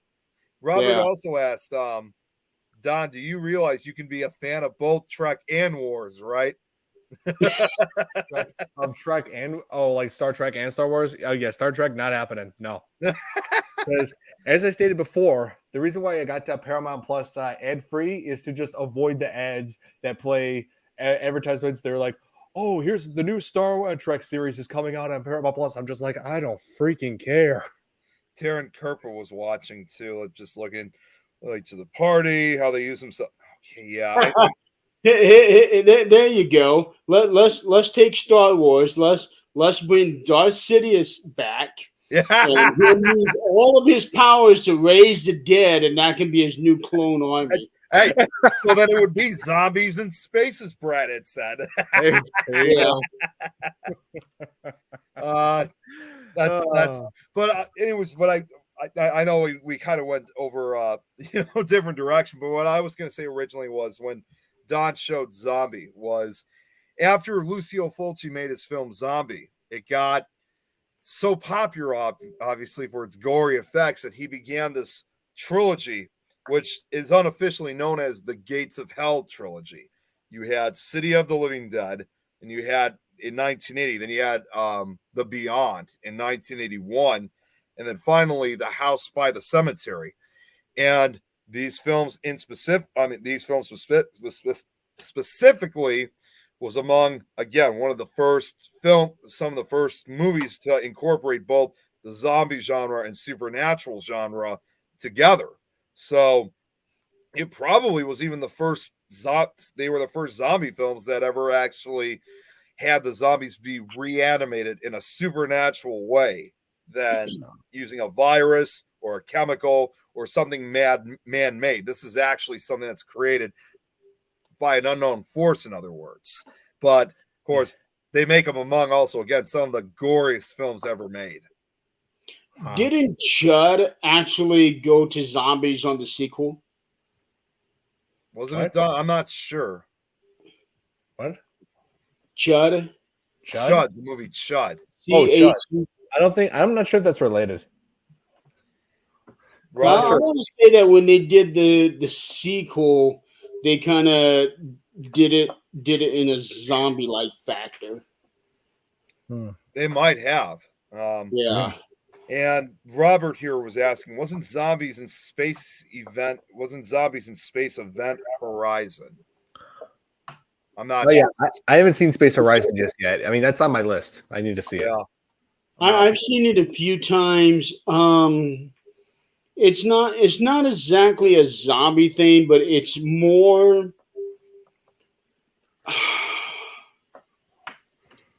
like oh damn. It's almost like Hellraiser with the types of torture. It's not zombie Event Horizon. I wouldn't say it's zombie. I don't remember it being zombie. It's more like a being tortured in hell kind of thing, where the Event Horizon, you pass through this wormhole and you're literally in hell. Man, that's about the best that I can describe it. Here's this for zombies. How about going to school side by side with a zombie and singing with them in choir? Yeah, I mean, that's funny. Oh yeah, I mean, I remember Cockies versus Zombies, though. Yeah, I've heard that title before. I haven't seen it yet. If it's like a zombie comedy, I have to see it because those are like I remember certain zombie comedies. Like there's even zombie romantic comedy. You know, Warm Bodies. Yep, there's Warm Bodies. That's a good movie. That's sort of like what this zombie high school thing is. Yeah. One thing I wanted to mention earlier is that they actually did make a new version of Night of the Living Dead released last year that I have yet to see, but I will say the trailer does not make it look promising. Jeremy, we were discussing it earlier, and it's from Warner Brothers, and it's called Night of the Animated Dead. Yep. It's Night of the Living Dead, only it's animated. And Nick, I wanted to play Night of the Animated Dead. Oh no, I cannot believe. Now here's the thing. It is almost exactly like the original version, frame for frame. It's just animated, and there are very subtle differences too. Okay. For example, when the young couple is trying to escape and the truck explodes in the movie, the engine explodes in the cartoon, and the I want to say it's the fan. The fan goes through and takes off half of her face and cuts his neck. And it's very graphic too. This animated version of it. Oh, here I found it. But it's just like watching the first one with subtle differences. Yeah. Oh, here I found it. Okay, Nick, I'm gonna put up here. Oh boy. Oh, what am I getting myself into? Here's the trailer for Night of the Animated Dead, and this did not look very promising to me when I saw it. Oh God. Yeah. There you go, Robert. All right, he found it. Civil Defense Headquarters. There is an epidemic of mass murder with no apparent pattern or reason. The killers are eating the flesh of the people they kill. Oh, jeez. In your home, now. Warner Brothers. Wow. Hey, don't look at it. I need you to get some wood. Well, don't shoot. How long have you guys been down there? That's the cellar. It's the safest place.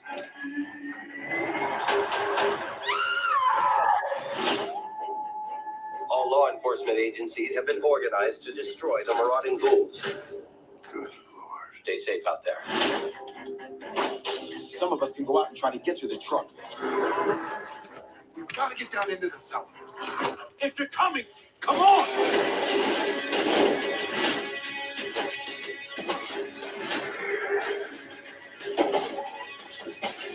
Let me in!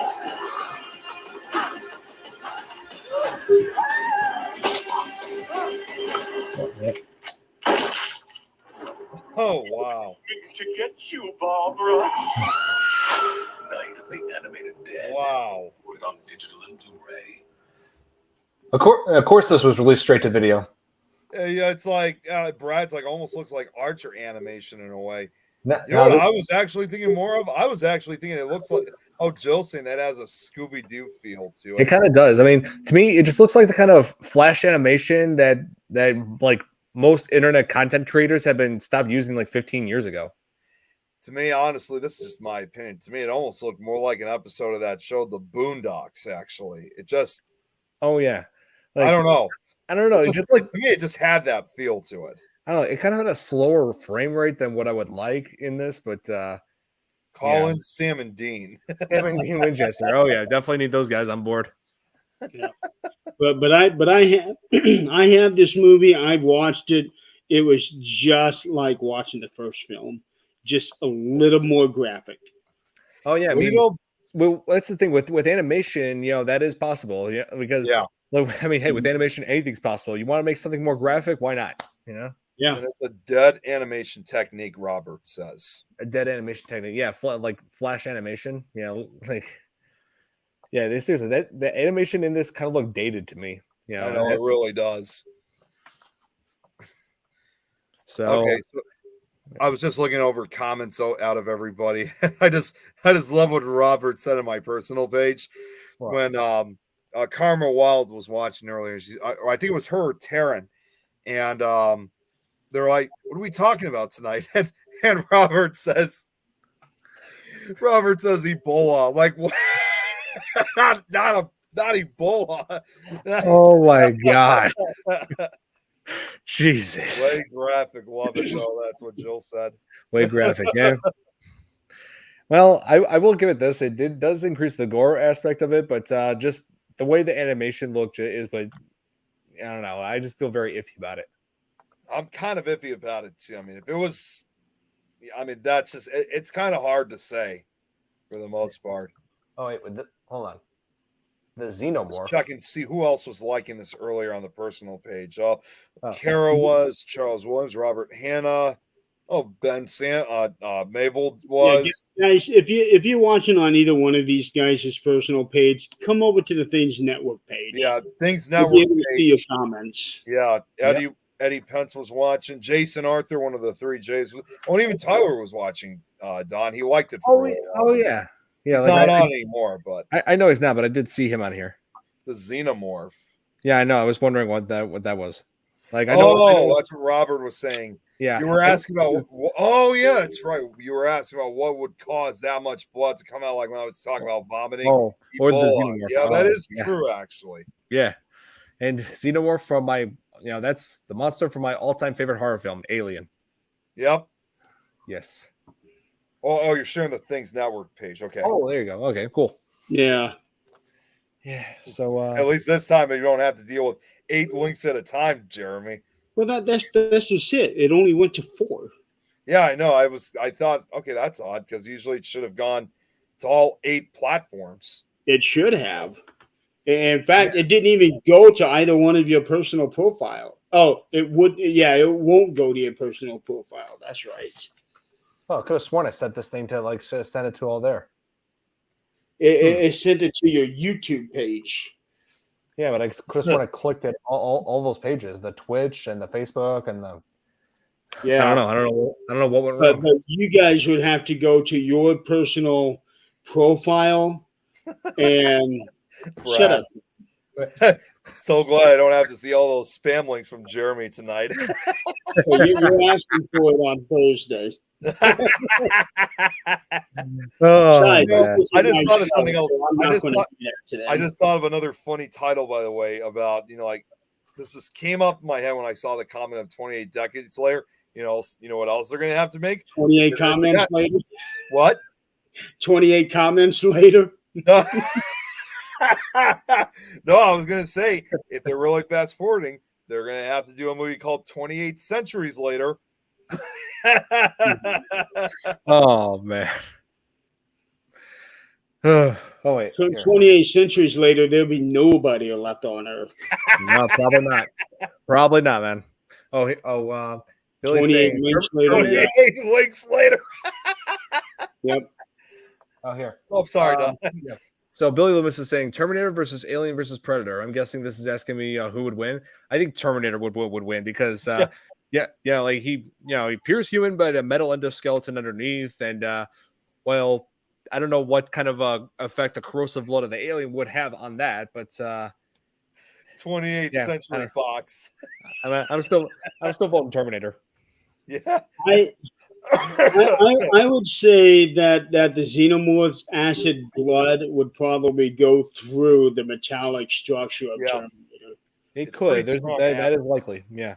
But the Predator has like the most advanced weaponry too. Like it has like the gauntlet knives that can cut through almost anything, and the shoulder mounted plasma caster, the net launcher, the blade disc, the one that killed Gary Busey. But again, if it uses this blade to cut through the xenomorph, you got that acid blood to think about. Yeah, that's true. To watch the new Prey on Hulu tonight. I saw it this past weekend. Love it. Don, speaking of which, Brad told me to send you a link, so I'm about to send it to you right now from my phone. Okay, cool. Yeah, I just sent it. Yeah. But one thing we can all agree upon, George Romero, he may at the time he may have just been thinking of, okay, I want to come up with something scary and spooky, but what he really came up with was for a national treasure. It really was. Yeah, it is. It truly is a national treasure. And this was not like your typical type of film that was, that needed like a Hollywood production or a New York production. This was just a simple film that basically all they just needed was just a rural farmhouse in rural Pennsylvania, just a couple of friends. Even for those that never hit start a movie in their lifetime, probably was the only movie that anyone ever, that some of these, especially a lot of these actors that played the zombies ever were in. They just basically came up to them and say, "Want to be in a movie?" And that was basically it. Yeah. This movie is a perfect personification of the phrase "less is more." Yeah. There's nothing complex about this movie at all. There's not a whole lot of detail for people to pay attention. It is just a movie of people running away from dead people trying to eat them. Yeah. Exactly. That's essentially that's it in a nutshell. Yeah, and another thing that this movie utilized very well, that a lot of movies for the time frame, or really before that, overused, but it used it just enough in this, is that it used a lot of the radio and TV broadcast, the use of media, where you saw it tenfold in a lot of movies back in the 50s and early 60s. This one here used that, but not to the point where it's like, geez, I've had enough of seeing that crap. But in this way, the way that he did it was done very well, because it kept those that were in isolation up to date, so to speak, on what's going on out there.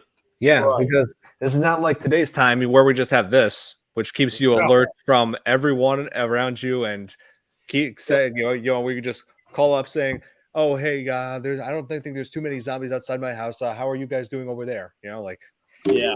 yeah, Yeah, it's not like yeah. So really, back then, it just really shows you just how with how things were like technology was so limited back then. You were basically like felt much more isolated without with very limited ways to communicate with people. Hmm. Here's I'm actually just looking this up now, and I've been wondering about what's been going on with this. But I was told actually that they were going to be making a comic book for Night of the Living Dead, like Huh. a comic book version of it. I don't know if this is the same one that I may have found, but they were going to make a whole new comic, which I've seen some of the pictures of it. It's really well done. Like they had some like great illustrations, and they even went as far as to keeping the black and white in this. Well, if they were going to do a book version of it, basically all they had to do is do screenshots from the animated version. I'm looking at it right now. I believe this might be. Yeah, they did. It is screenshots. But no, I found no. There was something. Armageddon. Lamageddon. It's a horror film. Wait, what? It's like I think I came across it on Amazon Prime. I looked at the description of it, and I'm just like, wow. Oh my god.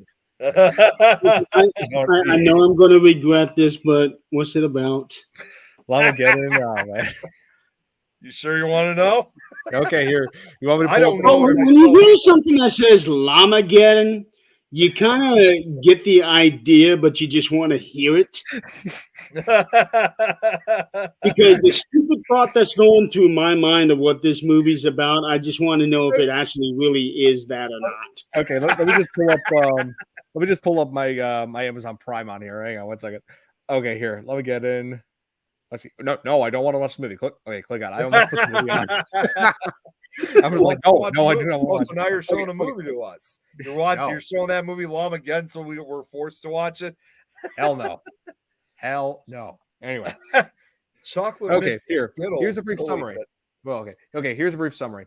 A killer llama from outer space crash lands on Earth and begins raining havoc on a group of unsuspecting college partiers. Oh my god.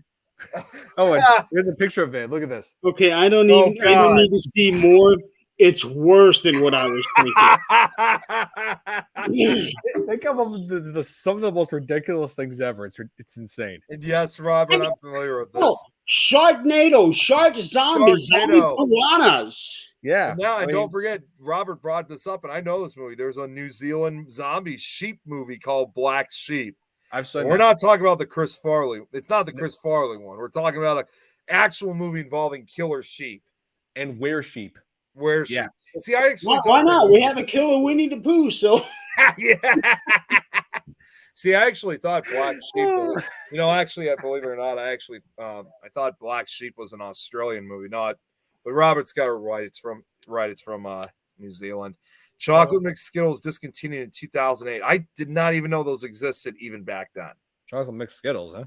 That just sounds... Yeah, because I never really liked Skittles as a kid, so I wouldn't know. You never liked Skittles? I love Skittles. I'm not a Skittles fan either. I was always M&M's. I don't know how chewy they are. Yeah, it was always M&M's. Chewy. They're not always that chewy though. Yeah, Nick, it was always M&M's for me. And I liked M&M's too, but I love Skittles too. Yeah, and obviously I liked soft drinks as a kid, but there's like one popular soft drink that I do not like that I know people are going to give me so much ridiculousness for. No, not Sprite. I hate Dr. Pepper. You hate Dr. Pepper? Yeah. I cannot stand Dr. Pepper. I just don't know why. God, I've had you over. I have Dr. You've been to my house several times. I've had Dr. Pepper cherry all the time. I'm surprised you don't like that. No, I don't. Oh yeah, product placement. So the way that my buddy Tim does it, we bow to no corporate sponsor. Yeah. Oh, Dr. Pepper's like coughs. You put Skittles in alcohol, so when you are done drinking, you eat them after. But no, Doctor. Hey, come on, Billy. Come on. You hate. There is one thing I do want to touch on. I think Robertson brought it up. Black Sheep.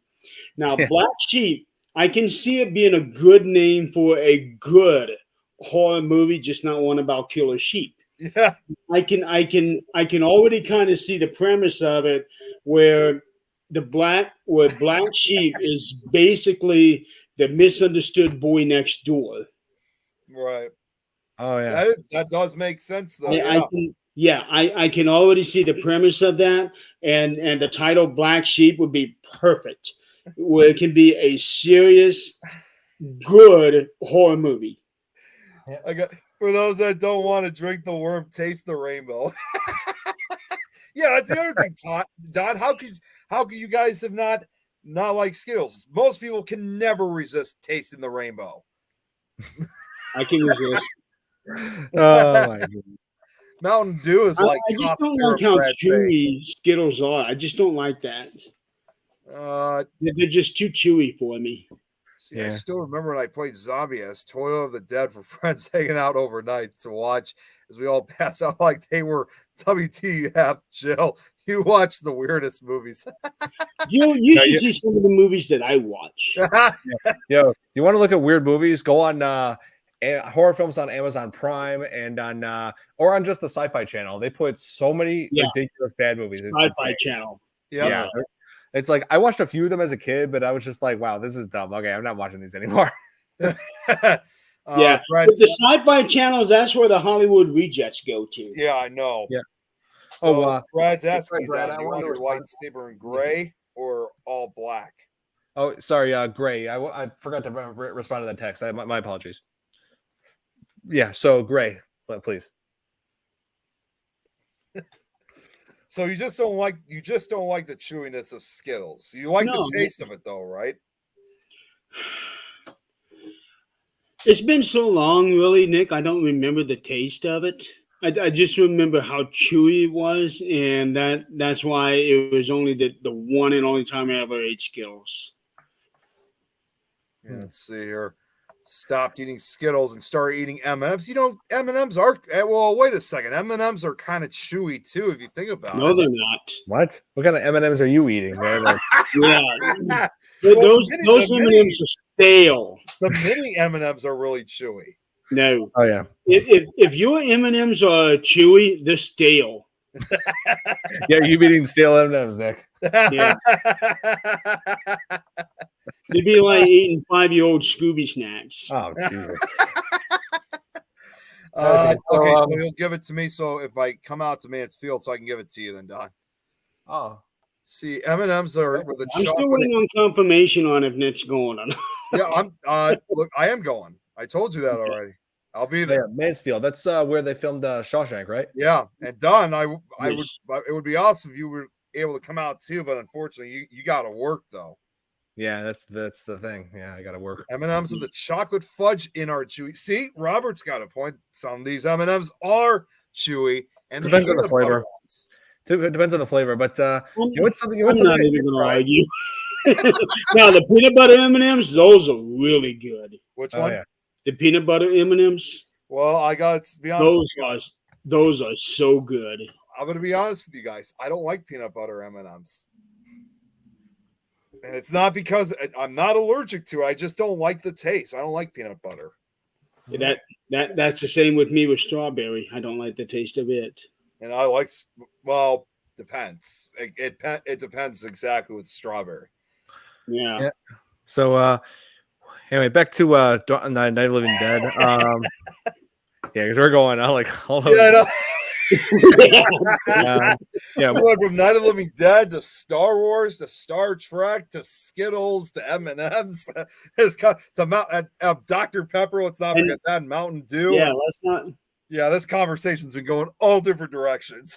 Yeah. I have seriously got to stop coming onto your show. Stop inviting me.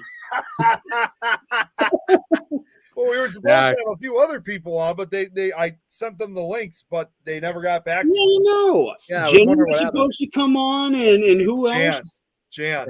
Jan? Jan did get back to me earlier. She said, what did she say? It sounded like she would have wanted to come on, though. She said, if I could knee deep in toddler drama versus preteen hormones. Yeah, I fully understand why she couldn't show up tonight. Yeah. Already, peanut butter laden zombies should be stopped with peanut butter M&Ms. So zombies that can be killed with snack food. I can see it now, sitting on the front porch. Here comes the zombies. Just throw them out. Fling M&Ms at them. Here, eat this. Just throw it right. Wait. No. We need to stop that because we are giving Sci-Fi Channel's ideas now. Oh God. What have we done? I know. But hey, think of it this way. It'll give us story credit. I was going to say, if they decide to go with that, if they're going to decide with that idea that we came up with, again, as I always say, throw that shit on them, give them hell. Just throw 10% back to the Things Network so we can continue running things here. There you go. I couldn't have said it better than that. Thank you, Nick. Oh my God. So, yeah. Well, I did have another. I wanted to say one other thing about the 1990 version. One of the things all differences that I did notice, the dead body they have upstairs, it actually does have like a name and identity in that version. It does. Yeah. The 1990 version, it's a relative of Tom. Yeah. What was his name? Satchel, and he and from what I've seen, he was walking with crutches, and so he was handicapped, but it showed they mentioned that he had shot himself when he was cornered by their Uncle Reed. So yeah, right. Uncle Reed was the first zombie that you see inside the house in that film. Okay. So yeah, the bald guy who just comes down the stairs after Barbara goes over the balcony. Right. Yeah, and in the first film, they explain why at the very end what happened. No. What caused the whole zombie thing, and it had something to do with radioactive something. Yeah, they said that there was a space satellites. Yeah, in the original one, they focused on like a satellite that was coming back to Earth from Venus. Yes, and I remember thinking to myself, because they say supposedly the chemicals or the radiation or whatever was contained in it caused, the strange behavior and the reanimation. And it almost kind of makes you wonder, could there be some type of extraterrestrial origin for did it carry some type of virus or contamination from another planet or a galaxy or something, because it was coming back from Venus? When you think about that, scientists will always talk about the laws of physics. Okay, we know the laws of physics and we understand the laws of physics as it occurs here. Right. Out there, all bets are off, because we don't really know how it is out there. So exactly, I do prefer Stargate. So my order is Stargate, Star Trek, Star Wars, but I still love them all. But there is no telling what kind of bacteria or anything radioactive of their nature, if it were to come down here, what kind of ramifications would it have on us? Right. Yeah. Robert makes a good point. For example, Maximum Overdrive. Oh yeah. It was an asteroid that brought the machines to life. Yeah, the radioactive from the comet, what it did to our machines in that movie. But who's Jill? No. It don't have a Bigfoot zombie. Oh my God! No, don't, Jill. Please don't give sci-fi ideas. Please don't. We've already given them the peanut butter idea. Yeah. No, if they 10% back to us. If they create the peanut butter one, I do not want my name on that at all. Seriously, you'd have to money though to get your name off of it, like Stephen King did with Long. There goes my film career. Well, do you still want? The question is, do you still want the money though? If they throw 10% back. Oh my God, Robert! Shark, Bigfoot. I'm not even going to comment on that one. Yeah. But when you think about it, these movies, Night of the Living Dead, Maximum Overdrive, they do bring up very valid questions. What will happen if we have radioactive material or bacteria or anything of the sort from outer space, from another solar system or another galaxy? What would happen if they come here? That's what I wonder. That is a good Yeah. question. Hmm. And I think that is a very valid question and valid fear. Yeah, because And these movies are just theories as to what could actually happen. Right. yeah, because there's so many. Because who knows what other kinds of radiation there could be out there in space. Right. Yeah, because when you think about it too, and this actually kind of goes more to the extraterrestrial kind of theory too, because regardless, it's still extraterrestrial, you know, with whatever type of material that that they carry, because we don't, and understandably, we don't know what it is. It makes you wonder what real effect could it have. Again, like if it affects Earth's atmosphere, or even just the smaller things amongst, you know, animals or humans, or even the satellites. Yeah. And Dreamcatcher by Stephen King. One worm kills the world. Wow. Yeah.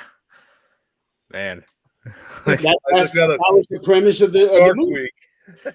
One Sure, I mean, worm. not what you killed the think, world. Nick. It's not what you think. It's something much more insane. They lock their doors and continue passing. I gotta just bring this up. I love this comment. Stargate, Star Trek, Starbucks, Star Wars. Starbucks goes after Star Wars. Yeah. We're going to go from Gate Trek Wars Bucks. Here, Nick. Here's what. You know, Nick, we could probably do a whole show just on that. I know Jill would probably be a part of that too. Oh my You god. know, Brad her with would too. Starbucks. I bet Jill would. Just the solar radiation without shielding will kill us in space. Yeah. Exactly. Yeah. The magnetic field is what's protecting us. Yep. Very true. Right.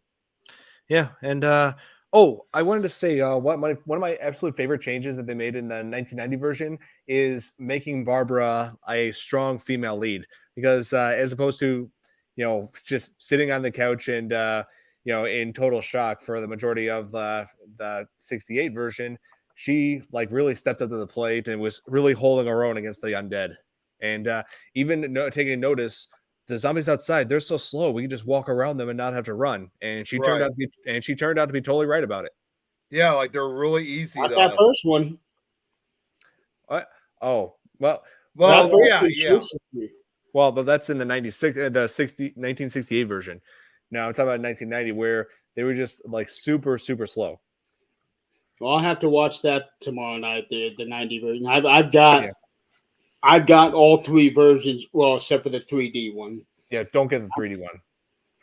You can't outrun out World War Z, though, as Brad meant. But yeah, and what was The it? only way you can outrun World War Z if you got some sort of disease yourself, and they will run past you.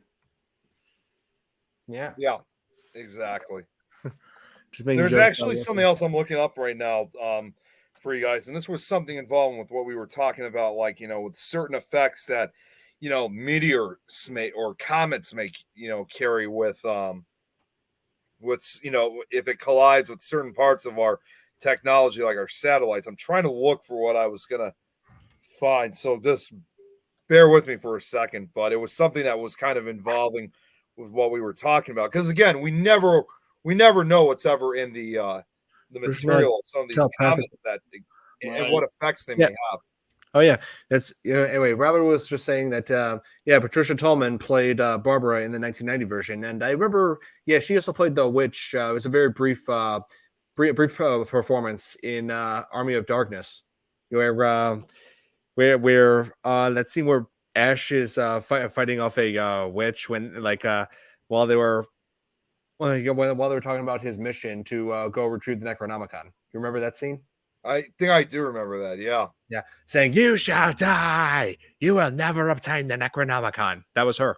We're a hazmat. Yeah, you know what? Yeah, I do remember that. Yep. Yep, We're it a was her. hazmat suit. Yep, The- it's amazing. I tell you, like the way they made her look like a witch, like elderly. It's amazing when you do makeup effects. I know. It's kind of hard to believe that. And she was really good at that. I Yeah. loved it. Oh yeah. But there is something that I would have liked to have seen, and they teased us with it on The Walking Dead, Yeah. where they were what we thought were actual zombies speaking very, very slowly. Only it turns out it wasn't really the zombies. It was people dressed up as the zombies and walking with them Yeah. in the herds of. Okay, you don't watch Walking Dead, Don? I've seen Walking Dead. I've seen like the first 6 seasons. I need to get caught up. Yeah, I've only watched man, I'm trying to think. I got up to where, well, sadly, I only got halfway through the season. It was halfway through it was halfway with the season it came to where the zombies were speaking. I But didn't see it does bring up, okay, if everything can evolve, who's to say, granted they're dead, who's to say that zombies may not be able to evolve at some point to where they can actually have intelligence? Not necessarily going to school and singing in choir, but actually have intelligence. right. And maybe be able to speak with you on some level, and then you may have some sort of I don't want to say relation with the zombies, but some sort of an understanding. Well, Robert Picardo was done up as the Witch of the Swamp in Legend. Can't recognize him in that, what Robert said. I mean, even today we still use all kinds of great makeup effects to the point where the actor is completely unrecognizable. Like Colin Farrell in the new Batman, when they had him play Penguin, they put an insane effort into the makeup, dude. Like, yeah, you're right on that. Yeah, he looked unrecognizable. Seriously, I haven't seen it yet, but I already knew a lot about it though. See it, man. Yeah. I did watch the opening of it though. Batman movie. I just don't know what to think of it. Yeah, well, I mean, I will say this. I mean, I haven't seen the full thing, although I did watch the opening of it though. So, one thing I will say is that I have a very hard time believing in Patterson, right, as Batman. Yeah, well, they could put on surprisingly good performances. Like a lot of people felt iffy when they released the trailer and announced him as Batman. People were just like, really him? Like, who? That's yeah, not good. But then we see the film and it's like, wow, he did an amazing work. I still can't believe that's even his voice. He never talks that deep. Well, he definitely put in. Like he definitely put a lot of effort, towards this role. That he did. Guys, I'll be right back. I'm gonna get his makeable voice. There's no question there. He put a lot of work into that movie. Oh yeah. But even still, it's just he didn't sparkle once. But I still have a hard time picturing him as Batman. Now, the emotional aspect of Batman, what he did in that one, I get that. But the seriousness and the physical nature, I don't. Because I had always seen him as this skinny kid with no ounce of muscle on him, whereas Batman is supposed to be somewhat muscular. Yeah. Better than Better than the Christian Bale voice. Well, I think they're both equally good. Yeah, I mean, I will say this: I do like both Christian Bale and Robert Pattinson better than George Clooney as Batman. No argument there. Yeah, that film was a joke. I featured that in a video once explaining everything wrong with it. So even oh here, what was Kevin it? Conroy. Okay, yeah, Kilmer. Even Val Kilmer was bad. Yeah, Val Kilmer was meh. But Michael Keaton, spot on. Adam West, even though it was a comic book version of it, Adam West is still Batman. We're still talking about Batman here. I can see. Here, Kevin Conroy. Talking about the different actors. Yeah. Yep. Kevin Conroy was like the voice of Batman through the animated series and the Arkham video games. He was spot on as Batman. Oh, yeah. Here. Yeah. Now, speaking of Clooney, I just got done watching all of the Ocean's 11 movies, including the original one that Frank Sinatra did and the one that Sandra Bullock did with Ocean's 8. He's 77 according to Billy. Wait, what? Yeah. Oh, Conroy or wait? Man, I gotta admit though, I mean, for a kid who's only 19, he really has done his homework on this. Yeah. So well done, kid. He's traveled throughout history. So. Good work, son. Good work. So, Billy, on your next assignment, I would like for you to go back to 1863. And if I actually have a time, I also have a time request too. If you can time travel to, you probably won't know what this is, but I'm sure you guys will know. If you could time travel to find out who invaded Spain in the 8th century, because I heard it was invaded by the Moops. Yeah. That reference, right? Yeah. Yes. I'm not going to help you on that one. But Nick, here's the thing, man. But here's the thing. I've always thought that time traveling like that far into the past would be a terrible idea because you know how with viruses and immunity systems, like that's true. Because back then they didn't have the same immune systems that we have now that can and if we travel back in time carrying certain pathogens and whatnot that we're immune to that they were not immune to, right? Then total chaos. Yeah, plus them having much shorter lifespans than us. Total medical chaos. Mm-hmm. Clooney is 61. Yep. Yeah, and perfect example. I just yesterday I watched a documentary / miniseries on Abraham Lincoln. Oh, really? Okay. Yeah, it was on the History Channel. They did a lot of reenactments, but they also had where people would come in and do a documentary style. Barack Obama was one of them, and they talked about his children, and one child died of tuberculosis, another child died I want to say typhoid fever. So, but he lost 3 of his children before they reached the age of 20. One was 3, one was 11, the other one was 18, and he had one child make it into adulthood, whereas the very end of that line died about 50 years ago. Huh. Guys, really quickly, because I'm gonna try to get these guys to come on to watch the page here. Tom McNicholas is watching, and what's up, Tom? And Joshua Dixon. Type in Facebook.com/Things Network. Yeah, come on to the Things Network page, guys, so we can. I put it in the comments, but it won't reach the personal. I'm just gonna read really quickly. I'm just gonna read what they said very quickly. Then Don, you could. I know you had that question. Tom's here says that he heard that there are deleted scenes of Night of the Living Dead that George Romero was working on when he died. Oh, so I didn't even know. I don't know anything about that. I don't remember anything about that. And then Josh said, of course, he was sucked into another show. Damn it. He asked us, do you believe in dark matter and dark matter reality?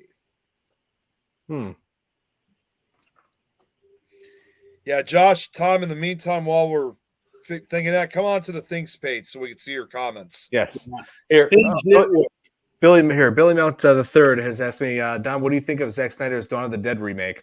I think it's I actually did enjoy that when it first came out. And like my friend had the uncut version on DVD, so or like the extended director's cut, which I have my own copy of as well today. But yeah, I think they really did they did an amazing job with like with this remake with as far as the zombies and the characters and because these zombies were absolutely terrifying in this, so like just because of how quickly they were able to devastate the entire world. Because just picture this, you're like the opening in this is what really caught my attention. It really made me want to see the rest of the film, where you're working like it seems like a normal day, right? You just come home from work, everything's normal, and you go to sleep, you wake up, the whole world's gone to hell. Your neighbors are eating each other. There's total chaos everywhere. And just hours before, everything was normal. But then So basically your typical Saturday night in New York City. Yeah. Wow. Wow. I think this is Josh watching. Josh, here's the link for you. Yeah, we see you, but we don't know who you are. I think that's Josh, because I didn't say that he was coming onto the Things page. Right. Yeah, I personally think that this had the better opening because of that. They really set the tone for what was to come in the film. I give the movie credit for that.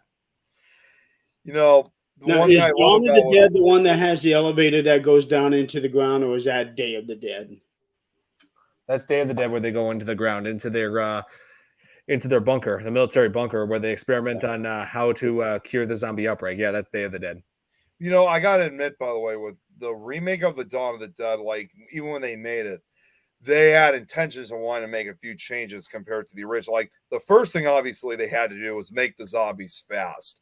The original Dawn of the Dead, they're very slow.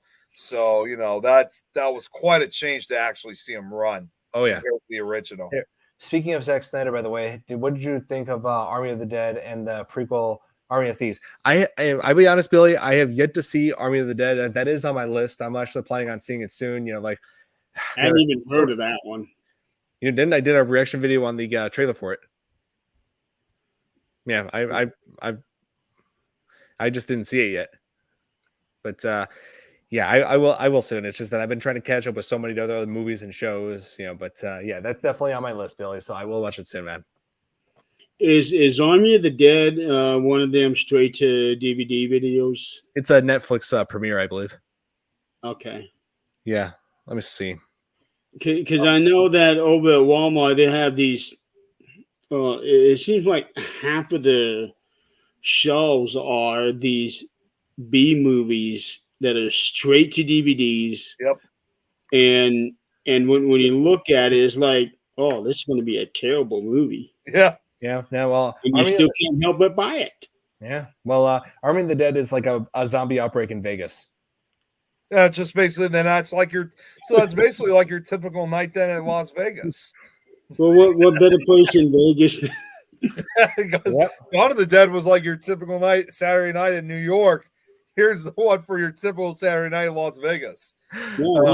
I have yet to go to Vegas. I need to go. I haven't gone yet either, Don. Don't worry. I have been to Vegas many times, and I have such a wonderful time every time I go out there. Oh man! The best part is the Fremont Street experience. Yep, here's Tom. Dawn of the Dead, when it came out in 1978, it almost had an X rating, which I can't see why not. I can't see why not. I believe they released an extended version. I saw an extended version on YouTube in the past, which actually had some extra shots in it. I believe it had more gore and more, so yeah, I think I saw the original cut for it. So, that also leads to a question that some people may have asked, like, how different is it of seeing zombie, what happens in Vegas follows you to the doctor's office when you get home. Oh, Jesus. It can. It could if you're not careful. Yeah, that's why you gotta learn to be careful. Yeah, very careful. It could happen if you're not careful. Yeah. But no, seriously, if you guys ever do go to Las Vegas, the Fremont Street Experience is one place you have got to go. That is where they have like 3 blocks of one street blocked off from traffic. You can travel back and forth, and you're in between casinos the whole time. And what they did is you're walking on the street, and they have this dome-like structure all the way down, and it's like one huge television set. Wow. Special shampoo. Yeah, it's really cool. Oh yeah, That sounds really cool. yeah, the casinos and having that kind of wow. Yeah, I'll tell you, first chance I get, I'm going. Yeah, and Fremont Street is the 4 casinos that are on that corner. That is the original 4 corners, the original 4 casinos that started Vegas. Oh, wow. Yeah, that's awesome. That's really cool. There's more Terminator models than we saw in the movies. What? I don't know. I'm actually writing a message right now through my personal page. I'm even almost concerned about making a banner out of this, Jeremy. It's just a message to say, for everyone who's viewing our show here, please come on to the Things Network pages. We're unable to see comments on our personal page. Brad, I've been to Arizona. Yeah, like I've said, got family over there, but yeah, like I've been to Arizona. It seems cool, but Vegas was just the one place where I like a long list of friends and family who have gone saying, Don, go check out Vegas. You'll be an unforgettable experience. So well, the thing about Vegas is that especially when you're walking the strip during the day, there are hundreds and hundreds of people out there. Just bring your Gorilla Glue to Vegas. Money will stay with you. again with that, Vegas. Always with that inside joke. Yeah, well, I mean, it is true. You use Gorilla Glue. You stick money to yourself. It's never going to go anywhere. Nick, we just officially confused the actual link on there. Yeah. Oh yeah. You know what? Yeah, I'll do that. Yeah, that inside joke that we keep doing, we're officially confusing everybody on my YouTube channel now. Yeah. Hey, they're getting an education. Hey, you know what? Don, take it as a grain of salt. They got the good way. Doing that may save someone from putting glue in their hair or on their face. Oh, Jesus. Yeah, that one video you showed me. Well, I still can't believe that. I know, right? That'd be some of the dumbest. Anybody who does that had to be like some of the dumbest human beings to ever walk the face of the planet. Yeah, I mean, like I said, it all started. There was a lady who did it, so she's famous for that, or she's infamous. Infamous, yeah. So I will say this to wrap things up. Yeah, like Night of the Living Dead, definitely one of the most iconic horror films in history. Definitely check that out. Check out the 1990 remake. That one is definitely amazing as well. Stay the hell away from the 3D remake from 2006. Yeah. And I feel very iffy about the Night of the Animated Dead. I don't know. That trailer. Well, from what I saw of that trailer, it just wasn't doing it for me. If I could just say one thing. Just remember, what you saw in that trailer is a minute and a half of 30 different clips from a 90-minute film. Just remember we asked my 9-year-old. See, we asked my 9-year-old if she would use Gorilla Glue. She ran out of hairspray or hair gel, and her response was, "No. What kind of idiot does that?" That kid is smart. Dude, that kid is smart. Yes. You know, she's probably smarter than that lady was, because the lady who did that to herself, putting the glue in her freaking hair. Wasn't her explanation that she didn't know that it was Gorilla Glue? No, she did know what it was. Probably. Okay, so Nick, there's no probably about it.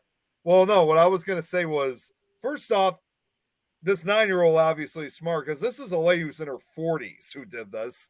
And the other thing too was she just simply said that, she had a son, like her oldest son, she had her car. She had to go somewhere. And so when she went to go use, a specific type of hair gel that she had, she was out. So she thought that was the closest thing that she could use was Gorilla Glue, that she would spray it in and then wash it away later. Yeah. Oh, wait. That didn't help. Yeah. Oh, Nick, I think what Billy's trying to say is, Sorry. Okay. Oh, that's the Terminator. Yeah, I think Billy was saying that these are those like models of these in Vegas. Oh wow. Hey, If well, it doesn't hey, know any better, I would almost think that was spam if I didn't realize he was I thought talking so about too. Terminator. hey, Nick. Now we know who's running their security. Yep. Yeah, the Terminators. I mean, who better to Seven models, what better wow. security guards to have in Vegas than Terminators? Right. It's like, hey, you cheated the slot machines. You don't want to know what's going to happen to you. When Right. if a Terminator, I got to show this comment quickly from Tom. He saw Night of the Living Dead when it came out in 1968. wow, That's God. And you know what's cool about that is, and I forgot to mention this earlier. Tom and I, and Don, I think I actually tried inviting you to this, but I think you couldn't make it. Tom and I actually went to the 50th anniversary screening of Night of the Living Dead in October nice. 2018. And I gotta admit, watching it on the big screen for the first time, that was something. And you know, the funny thing was when we went to see it, we were expecting that the whole theater was going to be packed because everyone loves this movie, right? Yeah. It was only just me and Tom and like one other person. The rest of the theater was empty. It's like we had the whole theater to ourselves.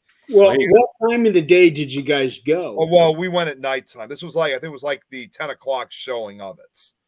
So that should have been packed. it should have been, but no, there was like nobody. We had the whole theater to ourselves. And Was it like a Friday night, Saturday night? it may have been during the week. Tom, since you're watching, remind me which night we went to go see it. I know it was it was if definitely was a in the few middle of days. the week, then yeah, maybe I can see that. I know it was a few days. It was just a few days before Halloween before we saw it. But I will have to admit this: when I saw it on the theater, they really remastered the film so well done. And I never thought I'd see this for a film made from the 60s. It literally looked like it was brand new. Like they really made it. It's like they got rid of all the, the blotches, everything. It was like literally high def. And for just a quick minute, I literally felt like I was actually in 1968 watching it. It really was like a time travel experience. Yeah, it was on a Wednesday. That's when it was. Okay, that would explain it. And yeah, the version of Night of the Living Dead that I'm watching is got all those creaks in it. Yeah. Yeah. And the it's annoying, but just understanding for when they made it, I get it. But at the same time, 1968, there should not have been a whole lot of that. No, there shouldn't have. In the 50s, yes. Yes. Late 60s, not really. That's when you started seeing intended it to be that way. You saw a little difference of quality from even with the black and white. It still wouldn't have showed that type of poor quality to it. So it was. Right. Well, I think that the one that I got was probably the original version. That's what I think I have. But you also got to remember that the way that he made this film, even though he could have had a bigger budget, but he probably did it this way to make it more creepier. Yeah, give it that old-fashioned kind of look to it. So That's exactly right. Almost like paying homage. If he had made that movie from the 30s in 1958, imagine what that would have been like back then. Oh, yeah, definitely. Yeah, it would be a completely different film.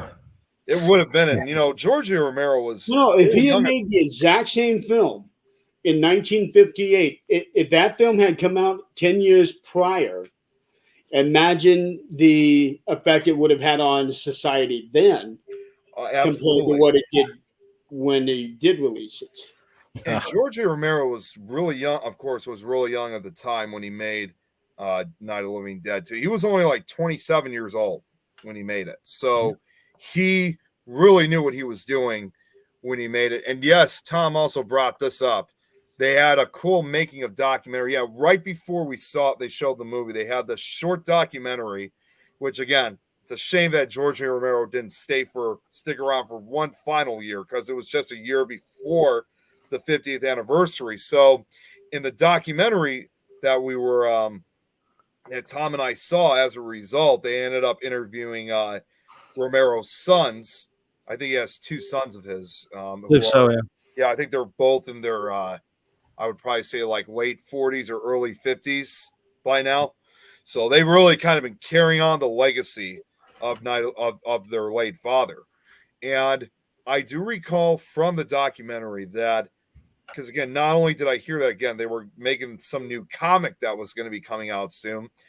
I don't know if you know this, Don. They were even going as far as to making a video game of Night of the Living Dead. And get this, not only would just this be your typical zombie game, it would actually act out as a prequel to the original movie to show how it all started, because we only saw how it started from certain people's perspective. The game itself is supposed to show how it really started. Like, we heard about it like on the news segment scenes, but now in this game you're supposed to see it firsthand. Yeah. Oh, I got another comment from Bill. Seen The Conjuring. Yes, we have. We've seen all three of them. We're actually, Nick, we're definitely gonna have to cover that series in another episode too. Yeah, and I definitely. Yeah. Honestly, I think it would probably take you more than one episode to cover that. Yeah, there's a lot. Yeah. Well, maybe we just cover the first three, and like save the Annabelle part of it for another one. That would work. Possibly. Yeah. It all depends, because that too may also end up becoming part of one of my paranormal presentations too. Yeah. Good. So Nick, we're gonna have to wrap this up though, because I got to get up early tomorrow. Yeah. So do I. Got to get up in 6 hours. Oh man. Okay then. I mean, whenever you guys are ready. I mean, there's not really because I got a funeral to go to tomorrow, and it's a 2-hour drive to get there. Oh man. Okay. Well, so in conclusion of this, if you haven't seen Night of the Living Dead, definitely see it. And one of the give it a thumbs up. One of my all-time favorite zombie movies, a close second to Dawn of the Dead. And the 1990 version was amazing as well. Stay away from the 3D version from 2006. And let me know what people think about the. Yeah, if you guys see the Night of the Animated Dead, let me know what you guys think about that one, because I don't know, it just doesn't look too promising to me. You people in yesterday. That's so true. It is technically Wednesday out in Australia. So yeah. Oh, yeah. Yeah, I don't know if you know that. I think I might have told you, Don. Robert lives out in Australia, so I think over there it's like 2-3 o'clock in the afternoon. I think so. I see. I know. Night of the Animated Dead was just like watching Night of the Living Dead, an animated version. Yeah. Yep. Okay, so hope you guys enjoyed this episode of the podcast. Be sure to tune in next week. We'll have another great discussion. So to everybody, thank you for watching, and subscribe to all of our channels. Subscribe to all of our channels, and we'll see you in the next episode. Have a good night, everyone. Bye. Bye. Bye.